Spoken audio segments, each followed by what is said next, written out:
Hello friends, कैसे हैं आप लोग।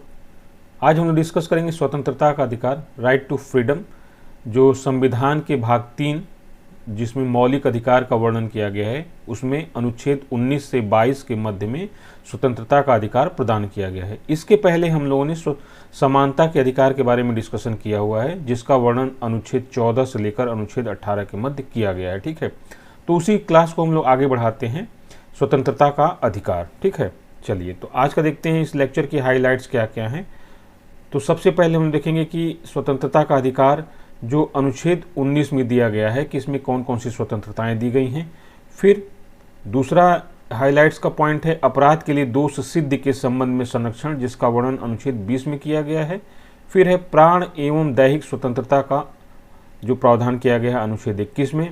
फिर देखेंगे गिरफ्तारी और निवारक निरोध से संरक्षण, जो अनुच्छेद 22 में वर्णित किया गया है। ठीक है, तो आज हम लोगों ने प्रीवियस ईयर के क्वेश्चन को नहीं देखा है, उसका रीजन ये है कि प्रीवियस ईयर के क्वेश्चन को फिर अगले टॉपिक में हम लोग देख लेंगे। ठीक है, चलिए तो सबसे पहले देखते हैं स्वतंत्रता का अधिकार, राइट टू फ्रीडम। तो देखिए, भारतीय संविधान के भाग 3 में अनुच्छेद 19 से 22 में स्वतंत्रता का अधिकार प्रदान किया गया है। अब इसमें हम लोग अनुच्छेद 19 को देखेंगे। अनुच्छेद 19 के दो भाग हैं, जिसमें अनुच्छेद 19 1 क से 6 तक, ये जो है पहला पार्ट है, में मौलिक अधिकारों का वर्णन किया गया है कि कौन कौन से आपको स्वतंत्रता के मौलिक अधिकार प्रदान किए गए हैं, जिसमें 19A में क से लेके 6 तक में, जबकि 19 के खंड 2 से 6 में इसमें क्या किया गया है कि जो ये प्रथम भाग में जो मौलिक अधिकार या स्वतंत्रता के अधिकार प्रदान किए गए हैं, खंड ख में उन पे युक्त निर्बंधन, रिस्ट्रिक्शन का प्रावधान किया गया है। उसके पीछे ये है कि कोई भी स्वतंत्रता यदि असीमित होगी या उस पे किसी प्रकार का निर्बंधन नहीं होगा या रिस्ट्रिक्शन नहीं होगा, तो वो स्वतंत्रता अराजकता में परिवर्तित हो जाएगी, क्योंकि किसी न किसी की स्वतंत्रता दूसरे की स्वतंत्रता को प्रभावित करेगी और ये स्वच्छंदता में परिवर्तित हो जाएगी, और जाहिर सी बात है कि समाज में एक अराजकता की स्थिति उत्पन्न हो जाएगी। तो इस कारण से, और साथ में राज्य के नियंत्रण के लिए या राज्य के अस्तित्व के लिए भी ये निर्बंधन अति आवश्यक है। ठीक है, तो पार्ट 1 में क्या किया गया कि आपको मौलिक अधिकार दिए गए हैं, जिसका वर्णन कहाँ से कहाँ तक किया गया है, अनुच्छेद 19 1 क से 6 तक में, और दूसरे खंड में 2 से 6 तक में इसमें क्या किया गया है, युक्त निर्बंधन की बात की गई है। ठीक है, जो एप्रोप्रिएट रिस्ट्रिक्शन की बात की गई है।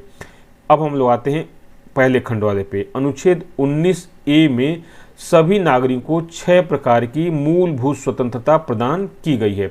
देखिए, अभी हम लोगों ने जब शुरू किया था मौलिक अधिकार, तो उसमें हम लोग बोले थे कि भारत के मौलिक संविधान में जो संविधान लागू किया गया था, उसमें 7 प्रकार के मौलिक अधिकार दिए गए थे। ठीक है, 7 प्रकार के मौलिक अधिकार थे, और यहाँ भी जो अनुच्छेद 19A में जो अधिकार थे, यहाँ भी 7 प्रकार की भी, ये अनुच्छेद 19(1) में 7 प्रकार की स्वतंत्रताएं प्रदान की गई थी। इसमें एक स्वतंत्रता का प्रावधान था जो च था, 19A च। ठीक है, 19A च, ये संपत्ति का अधिकार था, इसका निरसन कर दिया गया। और साथ में अनुच्छेद 31 में जो संपत्ति का अधिकार था, इसका भी क्या कर दिया गया, निरसन कर दिया गया 44वें संविधान संशोधन द्वारा। ठीक है, और ये अनुच्छेद 300 क के तहत एक कानूनी प्रावधान के रूप में इसको परिवर्तित कर दिया गया। तो देखिए, यहाँ पे याद रखिएगा, जो मौलिक संविधान था उसमें 19(1) के अंतर्गत 7 प्रकार की स्वतंत्रताओं को प्रदान किया गया था, लेकिन 44वें संविधान संशोधन 1978 द्वारा एक स्वतंत्रता का विलोपन कर दिया गया या उसको समाप्त कर दिया गया, जिसको संपत्ति की स्वतंत्रता का अधिकार कहा जाता था। ठीक है, तो ये 6 प्रकार की मूलभूत स्वतंत्रताएं कौन कौन सी हैं। तो पहला है वाक एवं अभिव्यक्ति की स्वतंत्रता, मतलब मेरे बोलने या मेरे विचारों की अभिव्यक्त करने की स्वतंत्रता मुझे इसमें प्रदान की गई है। ठीक है, अब फिर क्या है कि शांतिपूर्ण एवं निरायुध सम्मेलन की स्वतंत्रता, मतलब शांतिपूर्ण है और बिना हथियारों के अगर सम्मेलन करना कोई चाहता है तो ये भी उसका मौलिक अधिकार है। फिर है संगठन या संघ बनाने की स्वतंत्रता। ठीक है, संगठन या संघ बनाने की स्वतंत्रता भी है, तो ये तीसरी स्वतंत्रता है। फिर घ के अंतर्गत क्या है, अबाध संचरण की स्वतंत्रता, मतलब देश के किसी हिस्से में आने जाने की स्वतंत्रता है अबाध रूप से, तो ये स्वतंत्रता प्रदान की गई है। 5वीं जो है, भारत में कहीं भी निवास करने एवं बस जाने की स्वतंत्रता है। ठीक है, मतलब आप भारत के किसी भी भूभाग पर निवास कीजिए एवं अस्थायी रूप से बस जाने की भी मौलिक अधिकार आपको प्रदान किया गया है। ठीक है, इसके लिए भी आप स्वतंत्र हैं। फिर क्या है, कोई वृत्ति, आजीविका व व्यवसाय करने की स्वतंत्रता। अब देखिए, एक तो होता है कि इसको क्रम से याद करना है, कैसे, सबसे पहले कौन सा है, दूसरा कौन सा है। देखिए, इसको ऐसे याद करेंगे, हम क्या करेंगे, पहले वाक हो, बोलेंगे तो हमारी अभिव्यक्ति होगी। ठीक है, तो हम बोल के अपनी अभिव्यक्ति को क्या करेंगे, प्रदर्शित करेंगे। तो इससे लोग क्या हो जाएंगे, इकट्ठा, शांतिपूर्ण लोग इकट्ठा हो जाएंगे जिनके पास हथियार नहीं होगा। और जब लोग इकट्ठा हो गए तो हमने इनको मिलाकर क्या कर लिया, संगठन या संघ बना लिया। अब संघ बना लिया, संगठन बना लिया, तो हमने कहा कि चलो चलते हैं भैया घूमने पूरे देश में। तो आबाद संचरण करने लगे हम लोग। फिर घूम लिए, थक गए, तो कहीं अब कहीं न कहीं पर जाके हमको क्या करना है, निवास बना लेना है, अस्थायी रूप से बस जाना है। तो जब बस गए तो फिर हमने क्या कहा, अस्थायी निवास बना लिया कि भाई अब खाने पीने के लिए कोई वृत्ति, उपजीविका, आजीविका या व्यवसाय करें ताकि हमारा जीवन निर्वाह हो सके। ठीक है, तो इस तरह से इसको क्रम में भी आप याद कर सकते हैं। बाकी आप जिस तरह से इसको अच्छा समझें उस तरह से क्रम में आप याद कर सकते हैं। तो ये अनुच्छेद 19A के तहत 6 प्रकार की स्वतंत्रताएं प्रदान की गई हैं। ठीक है, अब हम लोग आते हैं कि की व्याख्या करते हैं। तो पहले है वाक एवं अभिव्यक्ति की स्वतंत्रता, freedom of speech and expression. तो इसमें देखिए क्या है, अनुच्छेद 19A क में सभी नागरिकों को वाक एवं अभिव्यक्ति की स्वतंत्रता प्रदान की गई है। ठीक है, जिसका आशय है अपने विचारों एवं दृष्टिकोण को व्यक्त करने का अधिकार।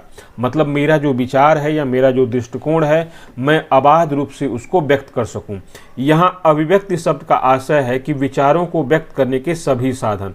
आज के समय में देखिए, सोशल मीडिया का जमाना है, सोशल मीडिया के भी क्या है, बहुत से मेथड्स हैं, जैसे टिकटॉक भी हो गया। ठीक है, और आपके फेसबुक हो गया, मेटा जिसको बोलते हैं, ठीक है, एक्स हो गया, या बाकी जितने भी हैं, यूट्यूब हो गए, जितने भी व्यक्ति के साधन है, या प्रिंट मीडिया हो गई, इलेक्ट्रॉनिक मीडिया हो गई, या माइक लगा के बोलना है या बिना माइक के बोलना है।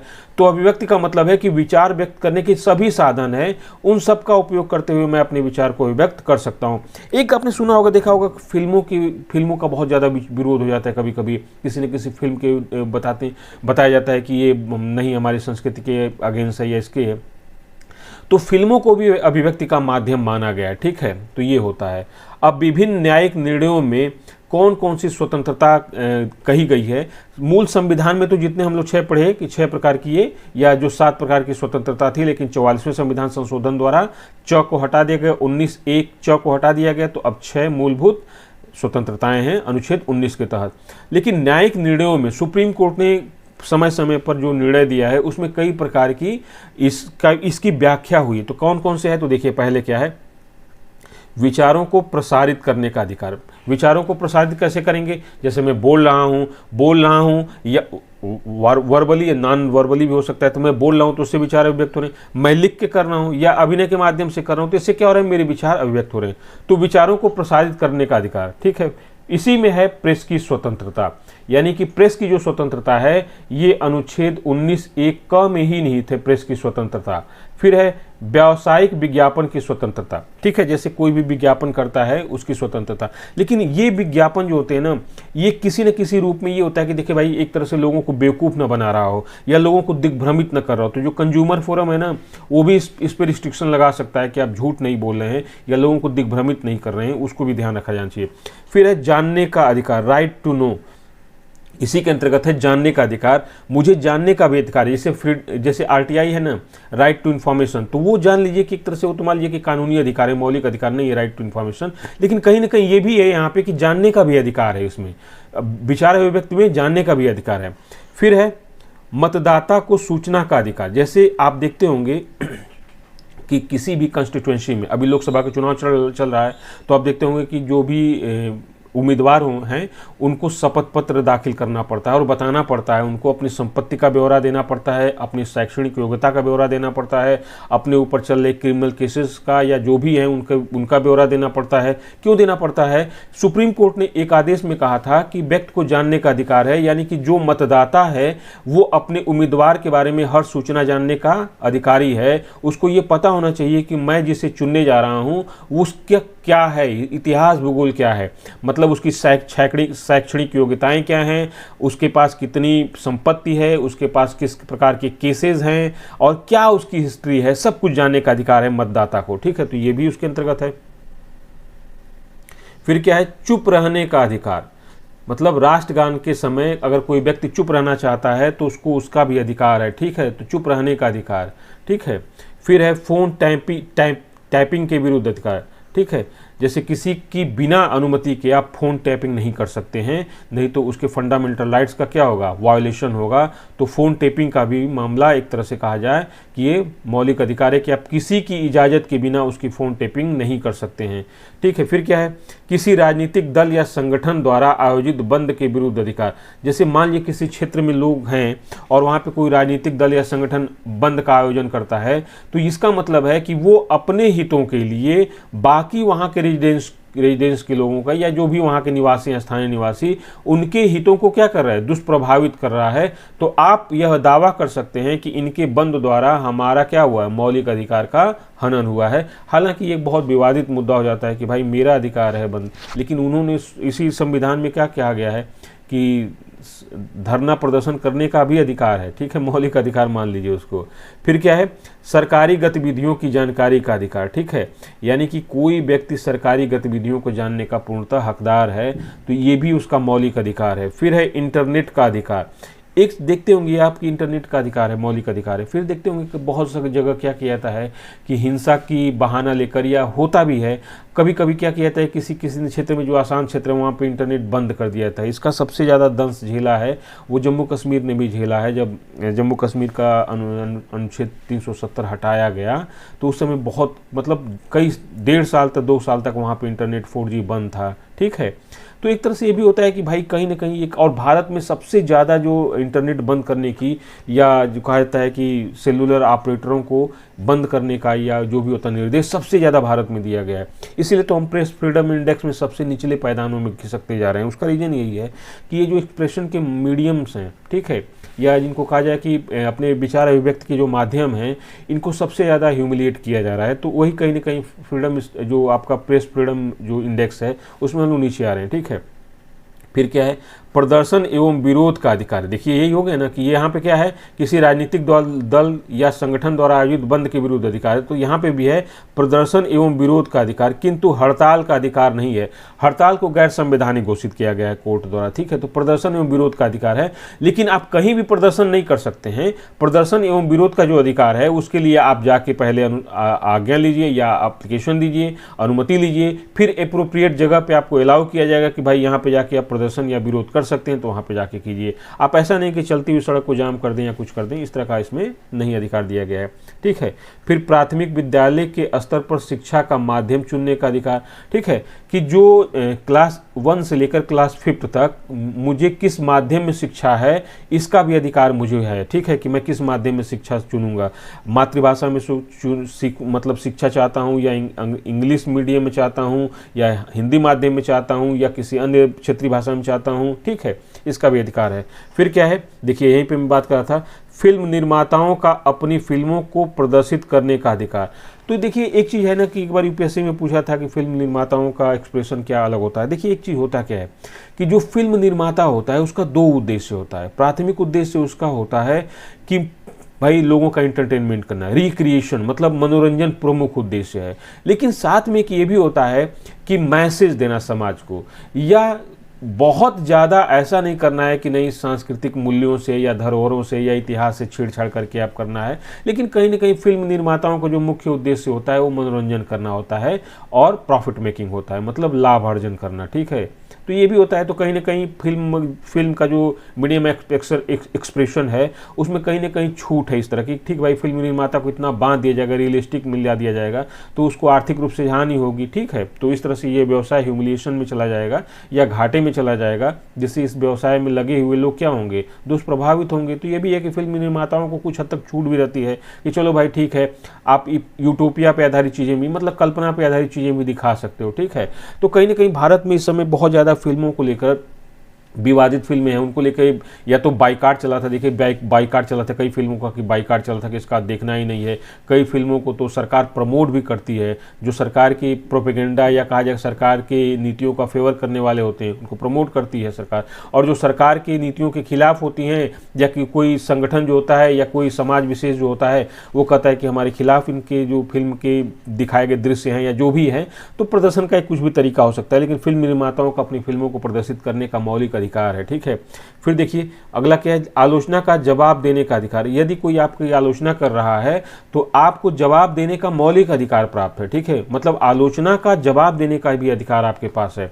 फिर देखिए यहाँ पे जो मैं कह रहा था, इंटरनेट सोशल मीडिया पर सूचना या वीडियो पोस्ट करने का अधिकार है। मतलब किसी भी माध्यम की जो भी मीडियम ऑफ एक्सप्रेशन है या सोशल मीडिया है उस पर आप सूचना डाल सकते हैं, उस पर वीडियो पोस्ट कर सकते हैं या ऑडियो पोस्ट कर सकते हैं। ये भी आपका क्या है, मौलिक अधिकार है। लेकिन ये जितने भी मौलिक अधिकार दिए गए ना, अभी हम लोग पढ़ेंगे कि इन पर किस आधार पर निर्बंधन लगाया जा सकता है, रिस्ट्रिक्शन लगाया जा सकता है। ठीक है, अगला क्या है, किसी अखबार पर पूर्ण प्रतिबंध के विरुद्ध अधिकार। मतलब किसी अखबार के प्रकाशन पर पूर्णतः प्रतिबंध लगा दिया गया है तो उसके विरुद्ध भी यह मौलिक अधिकार है कि आप ऐसा नहीं कर सकते हैं। ये करेगा कौन, ये सरकार ही तो करेगी प्रतिबंधन का काम। तो ऐसा सरकार को करने से क्या किया गया है, रोका गया है। ठीक है, तो ये सब अब देखते हैं अनुच्छेद 19(2) में।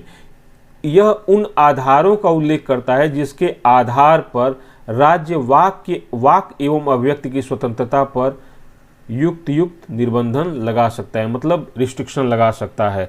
किन आधारों पे लगा सकता है, तो पहला ये है भारत की संप्रभुता एवं अखंडता। अब कोई व्यक्ति, ठीक है आपको वाक एवं अभिव्यक्ति की स्वतंत्रता दी गई है, लेकिन आप ऐसा कोई भाषण मत दीजिए जिससे भारत की संप्रभुता और अखंडता पे खतरा हो, या आप अलगाववाद की बात करने लगें या विभाजनकारी नीतियों को प्रोत्साहित करने लगें या इस तरह की नीतियों का करने लगें। ठीक है, फिर है कोई आपकी किसी इस प्रकार की हरकत से वाक एवं अभिव्यक्ति की स्वतंत्रता से राज्य की सुरक्षा खतरे में पड़ रही है या राज्य की सुरक्षा पर प्रतिकूल प्रभाव पड़ रहा है, तो राज्य इस आधार पर भी क्या कर सकता है, रिस्ट्रिक्शन लगा सकता है।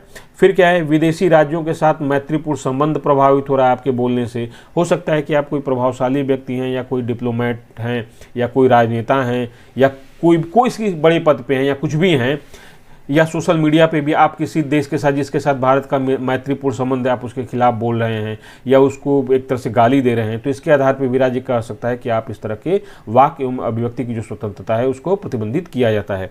या आपने मानहानि कर दिया, जैसे न्यायालयों की जजमेंट की आलोचना करने लगे आप। ठीक है, तो कोई भी न्यायालय है, चाहे सुप्रीम कोर्ट हो, चाहे हाई कोर्ट हो या डिस्ट्रिक्ट कोर्ट है जिसको अधीनस्थ न्यायालय बोलते हैं, इनके निर्णयों की आलोचना करने लगे या जजों के कार्य व्यवहार पर आपने प्रतिकूल टिप्पणी की, तो इसलिए मानहानि के आधार पर भी आपकी वाक एवं अभिव्यक्ति की स्वतंत्रता को सीमित किया जा सकता है। फिर लोक व्यवस्था है। लोक व्यवस्था का मतलब जो होता है, ठीक है, जैसे आप कुछ ऐसा बोल रहे हैं जिससे कि सामाजिक समरसता ताना बाना, जो सामाजिक ताना बाना है वो छिन्न भिन्न हो रहा है या सामाजिक समरसता प्रभावित हो रही है, या आप जातिवादी टिप्पणी कर रहे हो, या आप किसी तरह से समाज के किसी वर्ग के खिलाफ ह्यूमिलिएट कर रहे हो, या आप जैसे होता है ना कि जाति सूचक शब्दों का प्रयोग करने लगते हैं कभी कभी लोग, तो उस आधार पे भी मतलब आपके काम से लोक व्यवस्था क्या हो रही है, दुष्प्रभावित हो रही है। या ऐसा हो सकता है कि कानून व्यवस्था भी दुष्प्रभावित हो रहा है। ठीक है, या किसी प्रकार से आप इस तरह की वाक एवं व्यक्ति का प्रयोग कर रहे हैं, इस तरह से बोल रहे हैं या भाषण दे रहे हैं जिससे लोक व्यवस्था क्या हो रही है, सामाजिक ताना बाना या सामाजिक समरसता दुष्प्रभावित हो रही है। फिर वही बताया था कि मानहानि है, तो वही देखिए न्यायालय की अवमानना कर रहे हैं आप, तो इसके आधार पर भी क्या किया जा सकता है कि आपकी बात को प्रतिबंधित किया जा सकता है। मतलब ये जो वाक एवं अभिव्यक्ति की स्वतंत्रता है इसको रोका जा सकता है। फिर है शिष्टाचारी एवं सदाचार के हित में, जैसे कोई बहुत से लोग होते हैं, जैसे इस समय देख लेना कि जो यूट्यूब पे बहुत से या सोशल मीडिया पे बहुत से ऐसे इन्फ्लुएंसर्स हैं जो बहुत मतलब अब अच्छा है या बुरा है मुझे नहीं पता, इस विषय पे आप खुद सोचिएगा कि वो या तो गालियों का बहुत उपयोग करते हैं या वो बहुत वल्गर बातें बोलते हैं या इस तरह से जो भी है कि थोड़ा माना जाता है कि इस तरह की बातें नहीं बोली जानी चाहिए, क्योंकि सोशल मीडिया को सभी लोग देखते हैं, चाहे 8 वर्ष का हो चाहे 60 वर्ष का हो, सभी लोग यूज करते हैं। तो हो सकता है कि जो बच्चे हैं उनकी मनोस्थिति पे इसका दुष्प्रभाव पड़े। ठीक है, तो ये कहीं ना कहीं जो है शिष्टाचार एवं सदाचार के हित में प्रतिबंध लगाया जा सकता है। या आप कुछ किसी को गाली दे रहे हैं, आप शब्द बोल रहे हैं या इस तरह की बातें बोल रहे हैं जो नहीं बोलना चाहिए। जैसे आप देखते हैं ना कि अक्सर पब्लिक प्लेस पे लोग क्या करते हैं कि गालियां बक देते हैं, शरीर के अंगों का, विभिन्न अंगों का उल्लेख करना शुरू कर देते हैं। उनको ये तमीज नहीं है कि हमारे आसपास के लोग कौन कौन से हैं, आसपास कौन कौन लोग हैं, कौन कैसा है, महिला है, बच्चे हैं, कौन है, वो वैसे गलत शब्द का प्रयोग करने लगते हैं। तो इस तरह के आधार पर भी क्या किया जा सकता है, प्रतिबंधित किया जा सकता है। ठीक है, फिर है अपराध उद्दीपन के संबंध में, मतलब आप किसी को प्रोत्साहित कर रहे हो या स्टिमुलेट कर रहे हो कि तुम अपराध करो या गलत काम करो या गैर कानूनी काम करने के लिए प्रोत्साहित कर रहे हैं। इसलिए कई बार लोग नहीं होता है कि प्रोत्साहित कर देते हैं कि तोड़फोड़ कर देना, ये इस तरह से कर देना। ठीक है, तो इस तरह से क्या है कि किसी को अपराध करने के लिए आप उकसा रहे हैं या किसी को अपराध के लिए स्टिमुलेट कर रहे हैं, तो इस तरह के भी मामले में भी आपके ऊपर प्रतिबंध लगाया जा सकता है। ठीक है, चलिए, तो ये है। अब अगला जो भाग था, शांतिपूर्ण एवं निरायुध सम्मेलन की स्वतंत्रता। तो ये क्या है, अनुच्छेद 19A(2), इसको ख भी कह सकते हैं, 19A ख, जैसे वो क था इसको ख कह सकते हैं, लेकिन ये आप 2 लिखिएगा तो भी चल जाएगा।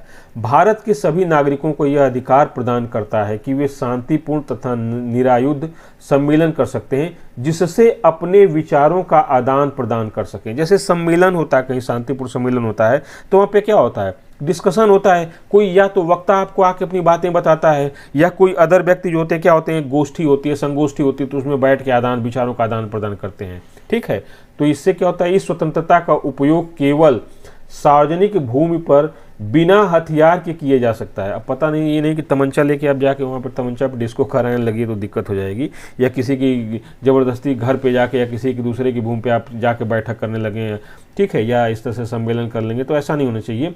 सार्वजनिक भूमि हो, पूर्व अनुमति ली गई हो और शांतिपूर्ण निरायुध, मतलब बिना हथियारों के आपने सम्मेलन किया है, तो ऐसा होना चाहिए।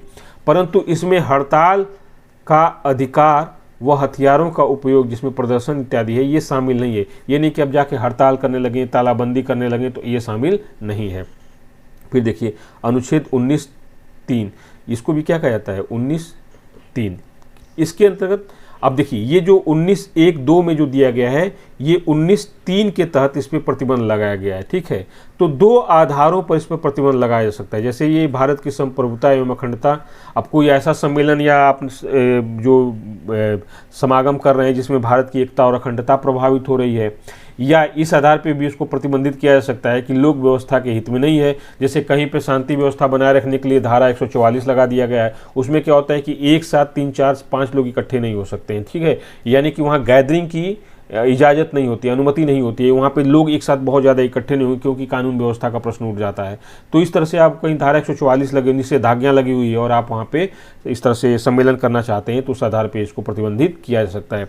और पहला प्रतिबंध इसी आधार पर किया जा सकता है कि आप किस तरह के सम्मेलन से भारत की संप्रभुता, एकता, अखंडता क्या हो रही है, प्रभावित हो रही है। फिर हम लोग देखते हैं अनुच्छेद 19(1)(ग). ठीक है, ये अनुच्छेद 19(1)(ग) है। यह सभी नागरिकों को संगठन, संघ एवं सहकारी समितियां गठित करने का अधिकार प्रदान करता है। यह संसदीय लोकतंत्र का आधार है, क्योंकि राजनीतिक दल, श्रमिक संघ, सहकारी समिति, क्लब, व्यापार संगठन, कंपनी व साझा फर्म बनाने का अधिकार इसी के तहत प्रदान किया गया है। ये क्या है, अनुच्छेद 19(1)(ग) लिख सकते हैं, या इसी ग की जगह 3 भी लिख सकते हैं। ठीक है, तो ये है इसके तहत क्या है, संगठन, संघ बनाने का, जिसमें सहकारी समितियां भी, और सहकारी समितियों को बनाने का एक मौलिक अधिकार प्रदान किया गया है। ठीक है, जो 2011 में संवैधानिक संशोधन के माध्यम से किया गया है। ठीक है, यह संसदीय लोकतंत्र का, जो राजनीतिक दल है ना, जो राजनीतिक पार्टियां, इसमें देख रही हो कि आप इसमें जितना ज़्यादा एकदम हॉट टॉकिंग चल रही है। ठीक है, चुनाव चल रहा है, तो जानते हैं भारत में सबसे बड़ा जो होता है लोकतंत्र में, सबसे बड़ा पर्व भी क्या है, चुनाव ही है, क्योंकि लोग इसमें बढ़ चढ़ के हिस्सेदारी लेते हैं। लेकिन देख रहे हैं कि भारत में अभी चुनाव चल रहा है, आम लोकसभा का चुनाव, लेकिन कितने साइलेंटली चल रहा है। जनता बहुत ज़्यादा स्टिमुलेटेड नहीं है, ना लेके उतना उत्साहित है। ठीक है, बाकी राजनेताओं की तरफ से पूरी कोशिश है कि जनता स्टिमुलेट हो जाए, उत्साहित हो जाए, नारे लगाए, लेकिन जनता इस समय खामोश है। अब पता नहीं क्यों खामोश है, हो सकता है कि पिछले 10 साल से नरेंद्र मोदी जी प्रधानमंत्री हों। ठीक है, तो लोग या तो इनसे बहुत ज़्यादा खुश हैं कि भैया बोलना ही नहीं, एकदम गले तक तृप्त हैं, कोई इशू नहीं है, या ये भी हो सकता है कि 10 साल से लोग जले भुने हो कि अब चुनाव में बोलना नहीं है, बस जाके ईवीएम का बटन दबा के अपना जवाब देना, कुछ भी हो सकता है। अब ये तो चुनाव 4 जून को जो रिजल्ट आएगा वही पता चलेगा कि इस खामोशी का क्या रीजन था। लेकिन ये खामोशी काफ़ी लोगों को बेचैन किए हुए। ठीक है, और सबसे ज़्यादा इसमें बेचैन प्रधानमंत्री जी हैं। बेचैन इसलिए हैं कि प्रधानमंत्री की जो मोड ऑफ पॉलिटिक्स है, जो उनकी राजनीतिक शैली है, उसमें खामोशी उनकी कभी पसंद नहीं है। वो जनता को स्टिमुलेट करते हैं। ठीक है, या तो पॉजिटिव लीजिए या नेगेटिव लीजिए, उससे कोई फर्क नहीं पड़ता है, लेकिन वो जनता को क्या करते हैं, चार्ज करते हैं। चार्ज करने का मतलब है कि उनके जो सपोर्टर हैं वो किसी हद तक जाने के लिए तैयार रहते हैं उनके लिए, ठीक है। तो यही चीज़ है।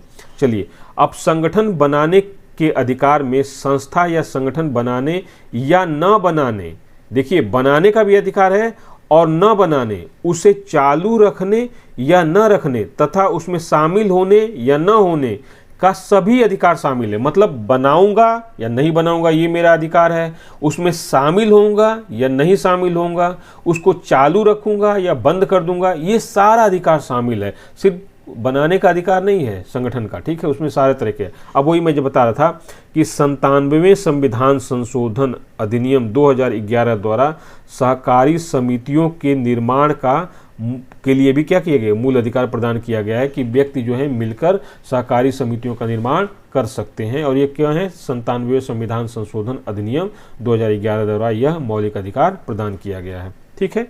अब आते हैं, अब इस पे क्या होगा, इस पे भी रिस्ट्रिक्शन की बात की गई है। तो अनुच्छेद 19(4) के तहत 3 आधारों पर इस पर युक्त निर्बंधन लगाया जा सकता है। तो पहला है भारत की संप्रभुता एवं एक अखंडता के आधार पे, फिर है लोक व्यवस्था के आधार पे, और अगला है सदाचार के आधार पे। तो देखिए इन तीनों आधारों पे तो किसी भी पे प्रतिबंध लगाया जा सकता है। भारत की एकता अखंडता देख रहे हैं, कॉमन ही है, लोक व्यवस्था भी कॉमन ही है, सदाचार भी कॉमन हो गया। ठीक है भाई, आप कुछ ऐसा या संघ बना रहे हो या इस तरह का क्लब बना रहे हो जिससे कुछ इस तरह की बातें बोली जा रही हैं जो समाज उसको पसंद नहीं करता है, ठीक है, तो कहीं ना कहीं इस तरह से वैसे एक आम बात हो जाती है कि ये हमारी संस्कृति सभ्यता का अंग नहीं है। अब पता नहीं क्या चीज़ संस्कृति सभ्यता का अंग है कि नहीं है, ये तो हम लोग जानते ही हैं कि हिपोक्रेसी है, क्योंकि हम जो बोलते हैं ना कि हमारी संस्कृति में नहीं है, तो हमारी संस्कृति में तो मोबाइल भी नहीं था, हमारी संस्कृति में तो मोटरसाइकिल भी नहीं था, हमारी संस्कृति में तो ये जो इलेक्ट्रॉनिक गैजेट्स थे ये भी नहीं थे, हम तो आदि मानव थे या झिंगा लाला हु करते रहे, तो वही संस्कृति हमारी है।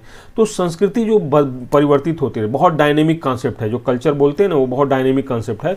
तो अगर ये कोई बोल रहा है कि हमारी संस्कृति में नहीं था, तो भाई हमारी संस्कृति में क्या था वही बता दो। ठीक, कोई बोलेगा कि ये हमारी संस्कृति में था, तो आप जाके अपने एंसेस्टर से पूछो कि उनके पहले भी तो ये नहीं था, ठीक है। तो ये चीज़ है, लेकिन सदाचार के आधार पर जब रिस्ट्रिक्शन लगाने को सरकार उतारू हो जाए तो किसी आधार पर रिस्ट्रिक्शन लगाया जा सकता है, क्योंकि हम लोग यहाँ पे क्या है, संविधान में दी हुई बातों का उल्लेख कर रहे हैं, ठीक है, तो उसी को बस पढ़ना है हम लोग को। चलिए आगे हम लोग देखते हैं इसमें अबाध संचरण की स्वतंत्रता, फ्रीडम टू मूव की स्वतंत्रता। ये क्या है, अनुच्छेद 19(1) में इसका वर्णन किया गया है अबाध संचरण की। यह प्रत्येक नागरिक को देश के किसी भी भाग में अबाध संचरण का अधिकार प्रदान करता है। यह राष्ट्र की एकता और अखंडता की भावना को बढ़ावा प्रदान करने के साथ साथ इस बात को स्थापित करता है कि भारत सभी नागरिकों के लिए एक है। अब जाहिर सी बात है कि पूरे भारत में हम जहाँ चाहें वहाँ चले जाएं, तो ये फीलिंग तो मेरे लिए होगी ना कि जैसे मेरा घर मेरे लिए खुला हुआ है वैसे पूरा भारत मेरे लिए खुला हुआ है, ठीक है। यानी कि ये सभी भारतीयों के बीच में क्या है, एकता की भावना को बढ़ाता है, बंधुत्व की भावना को बढ़ाता है। लेकिन अब इसको क्या किया गया है, अनुच्छेद 19(5) के तहत कौन कौन से इस पर प्रतिबंध लगाए गए हैं या युक्त निर्बंधन कौन से लगाएंगे, रिस्ट्रिक्शन। तो देखिए आम लोगों के हित में, भाई आम लोगों के हित में है कि जैसे मान लेते हैं कि कोई बीमार व्यक्ति है और हो सकता है कि वो इस तरह की बीमारी से ग्रसित हो जो संक्रमित बीमारी हो, जैसे कोरोना था, देखे थे आप लोग, तो उस आधार पर उसके आबाद संचरण को प्रतिबंधित किया जा सकता है। या इस तरह के अन्य कार्य भी हैं, जैसे एड्स का मरीज है या समाज में बहुत से ऐसे लोग होते हैं जो असामाजिक तत्व हैं, ठीक है, तो जैसे तड़ीपार घोषित करते हैं ना कि एक क्षेत्र जिले विशेष में उनको नहीं आने के लिए या राज्य विशेष में कहा जाता है कि यहाँ नहीं रहो, तो इस तरह के लोगों को भी आबाद संचरण की क्या होती है, स्वतंत्रता को क्या कर दिया था, रिस्ट्रिक्टेड कर दिया था। तो पहले तो है आम लोगों के हित में है, फिर क्या है, किसी अनुसूचित जनजाति के हित के संरक्षण। मान लीजिए कोई शेड्यूल्ड ट्राइब एरिया है, बहुत सेंसिटिव है, जैसे अंडमान निकोबार में बहुत से ऐसे एंटलीज हैं या जारवा जनजाति हैं जिनकी संख्या बहुत कम है या बाहरी लोगों से वो मिलजुल नहीं सकते हैं। अगर बाहरी लोगों का हस्तक्षेप बढ़ेगा तो उनकी जो संस्कृति है, कल्चर है, वो प्रभावित होगी या दुष्प्रभावित होगी। तो उनके लिए, उनके संरक्षण के लिए भी क्या कर सकते हैं, आबाद संचरण की स्वतंत्रता को सीमित किया जा सकता है। जैसे वही है कि जनजातीय क्षेत्रों में बाहरी लोगों के प्रवेश व हस्तक्षेप से उनकी विशेष संस्कृति, भाषा व रीति रिवाज प्रभावित हो सकती है, जिसे संरक्षित करने के उद्देश्य से प्रतिबंध लगाया जा सकता है कि भाई ऐसे संचरण करने से उनकी संस्कृति है, भाषा है, रीति रिवाज क्या होंगे, दुष्प्रभावित हो जाएंगे, ठीक है। और एक है संचरण की स्वतंत्रता को दो भाग हैं। पहला है आंतरिक संचरण, मतलब देश के कहीं किसी भी भाग में जाने आने का। दूसरा है बाह्य संचरण, मतलब देश से बाहर जाने आने का, देश के बाहर जाने और देश के बाहर से आने का संचरण। इसमें पहला भाग अनुच्छेद 19(1)(a) घ में तथा दूसरा भाग अनुच्छेद 21 में प्रदान किया गया है। जो विदेश घूमने का मौलिक अधिकार है वो किसमें है? अनुच्छेद 21 में प्रदान किया गया है। तो हम लोग अनुच्छेद 21 पढ़ेंगे तो वहाँ पे इसको देखेंगे, विदेश भ्रमण का है। लेकिन देश के अंदर घूमने का जो मौलिक अधिकार है ये अनुच्छेद 19(a) घ में दिया गया है। ठीक है। फिर है सर्वोच्च न्यायालय के अनुसार किसी वेश्या, अब देखिए यहाँ पे भी क्या है, किसी वेश्या के संचरण के अधिकार को सार्वजनिक नैतिकता व सार्वजनिक स्वास्थ्य के आधार पर प्रतिबंधित किया जा सकता है। ठीक है। ठीक है, कोई प्रोस्टिट्यूट है तो उसके संचरण को सार्वजनिक नैतिकता एवं सार्वजनिक स्वास्थ्य के आधार पर प्रतिबंधित किया जा सकता है। ठीक है। जैसे स्वास्थ्य, अब स्वास्थ्य क्या हो गया, मान लेते हैं कि उससे ये खतरा है कि इससे एड्स की बीमारी फैल सकती है लोगों के बीच में, तो इस आधार पे क्या हो सकता है, उसको उसके विचरण को या संचरण को प्रतिबंधित किया जा सकता है। अब देखिए यहाँ पे है, बॉम्बे हाई कोर्ट ने एड्स पीड़ित व्यक्ति के संचरण पर प्रतिबंध को वैध माना है। अब एक हो सकता है कि भाई ये भी है कि ये वेश्या है, इसे एड्स फैलने की प्रोबेबिलिटी है तो उसके संचरण को प्रतिबंधित कर दिया गया। और कोई सामान्य व्यक्ति है, अगर एड्स पीड़ित है वो, तो उसके संचरण पर भी क्या हो सकता है, प्रतिबंध को लगाया जा सकता है और इस प्रतिबंध को मौलिक अधिकारों का हनन नहीं माना जाएगा। ठीक है, तो यही चीज़ है।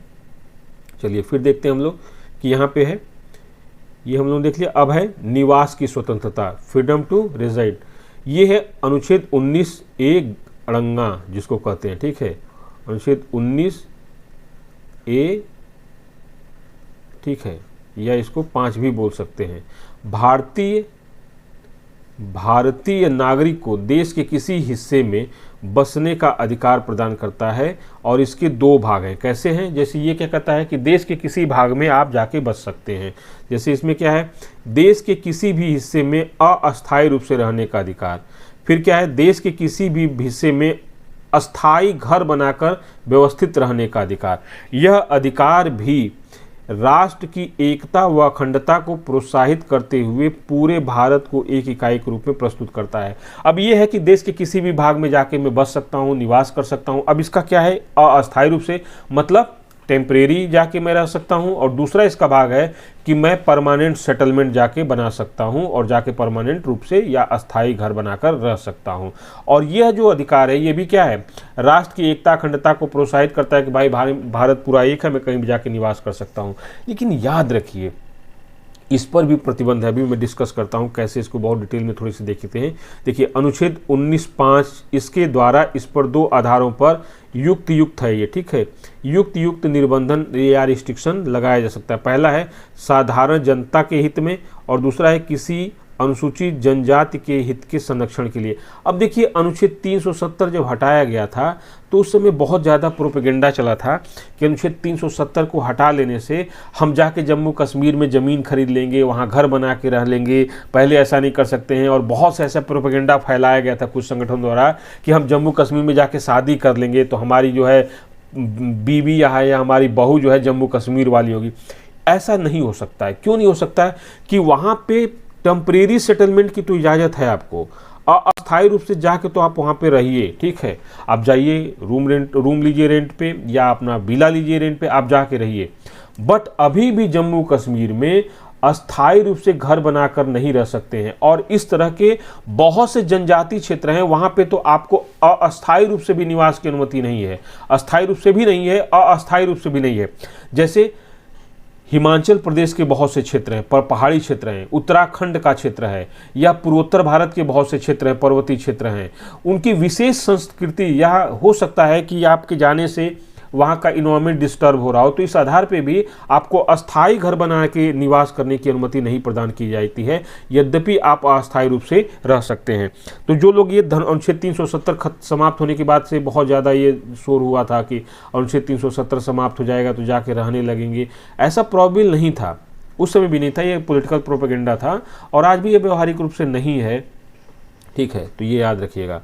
फिर क्या है, उच्चतम न्यायालय ने कुछ विशिष्ट क्षेत्रों में लोगों के घूमने पर प्रतिबंध लगाया है। जैसे वेश्या या पेशेवर अपराधी, जैसे हमने बोले कि तड़ीपार जिसको घोषित कर दिया जाता है, या कोई वेश्या है उसके सार्वजनिक रूप से संचरण पर भी प्रतिबंध लगाया जा सकता है कि भाई आप हर जगह नहीं निवास कर सकते हो, हर जगह नहीं जा सकते हो, ठीक है। तो इस तरह से जो पेशेवर अपराधी भी हैं या जो वेश्याएँ हैं, इनके भी सामान्य रूप से निवास करने की स्वतंत्रता पे क्या हो सकता है, प्रतिबंध लगाया जा सकता है, ठीक है। चलिए फिर देखते हैं आजीविका आदि की स्वतंत्रता, freedom to carry on any occupation या ईटीसी, ठीक है। अनुच्छेद 19(1)(6) में या अनुच्छेद 19(a)(6) बोलते हैं इसको, में ये प्रावधान किया गया है। भारत के प्रत्येक नागरिक को अपनी इच्छा अनुसार कोई भी वृत्ति, उपजीविका, व्यापार या कारोबार करने की स्वतंत्रता प्रदान की गई है। इसमें व्यापार करने के साथ साथ व्यापार बंद करने का अधिकार भी शामिल है, ठीक है। मैं कोई व्यापार करूं या व्यापार चलते हुए व्यापार को बंद कर दूं, ये भी मौलिक अधिकार प्रदान किया गया है।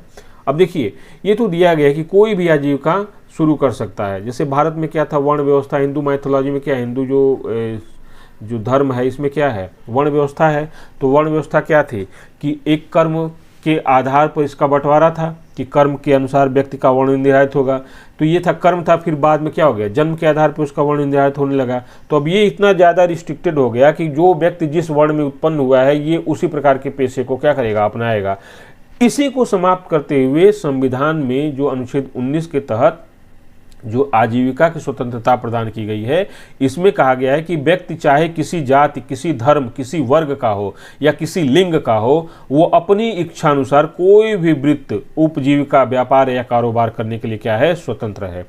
लेकिन यहाँ पर ये ठीक है कि राज्य लोकहित में इस पर युक्त प्रतिबंध या निर्बंधन आरोपित कर सकता है। जैसे किसी पेशे या व्यवसाय के लिए पेशेगत या तकनीकी योग्यता को आधार बना सकता है। जैसे नहीं होता है कि बहुत से पेशे ऐसे होते हैं, बहुत से ऐसे तरीके होते हैं, जैसे किसी को बोलते हैं, जैसे आप देखते हैं कि आईएएस में कोई ऐसी वैकेंसी है जिसके लिए खास तरह की योग्यता चाहिए, ठीक है, या बहुत से आप ऐसी वैकेंसीज देखते हैं जिसमें खास तरह की योग्यता चाहिए।